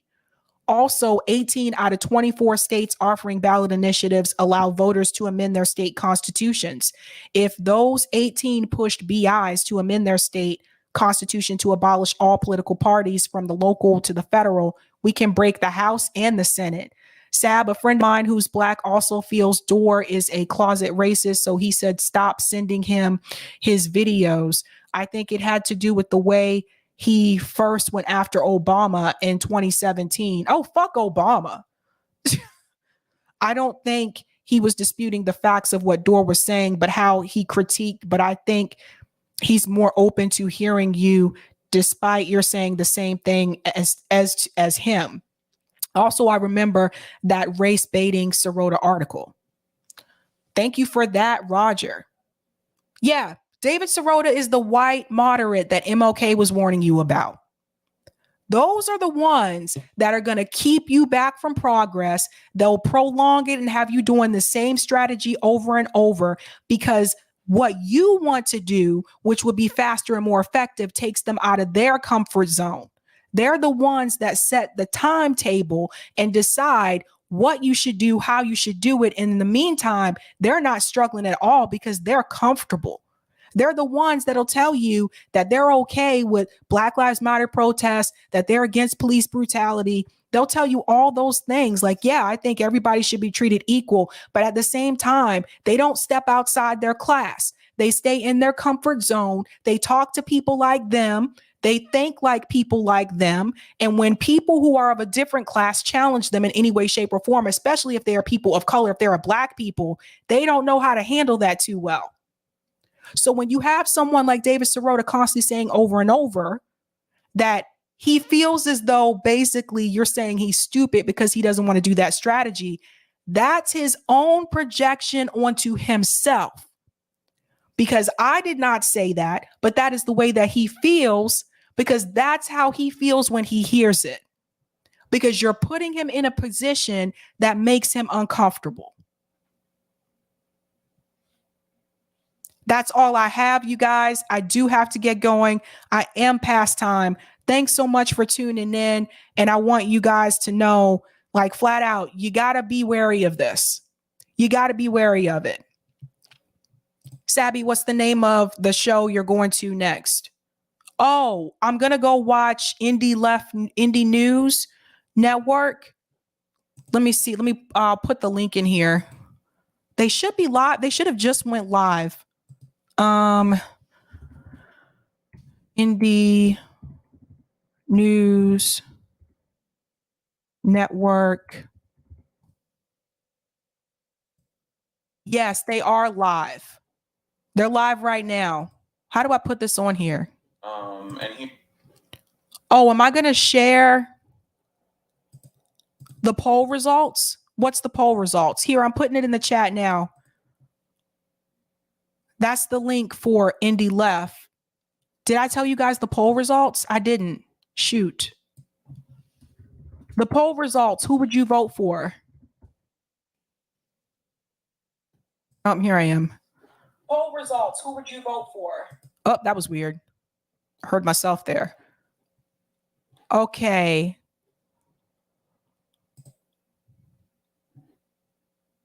All right. I'm going to share my screen and show you the results. What happened here? Okay. Where did it go? All right, here we go. The poll results. This is weird. It's like me seeing myself, but I really got to get going. Oh no. Guys, I'm terrible at this. Oh dear. Anyway, I'll just tell you because you can't really see it here. You're not going to be on it though, are you? No, I won't be on it, but I'm going to go watch it. The poll results are, if this thing will just stay up here, look, I'm going to clip it. Shoot. Gee.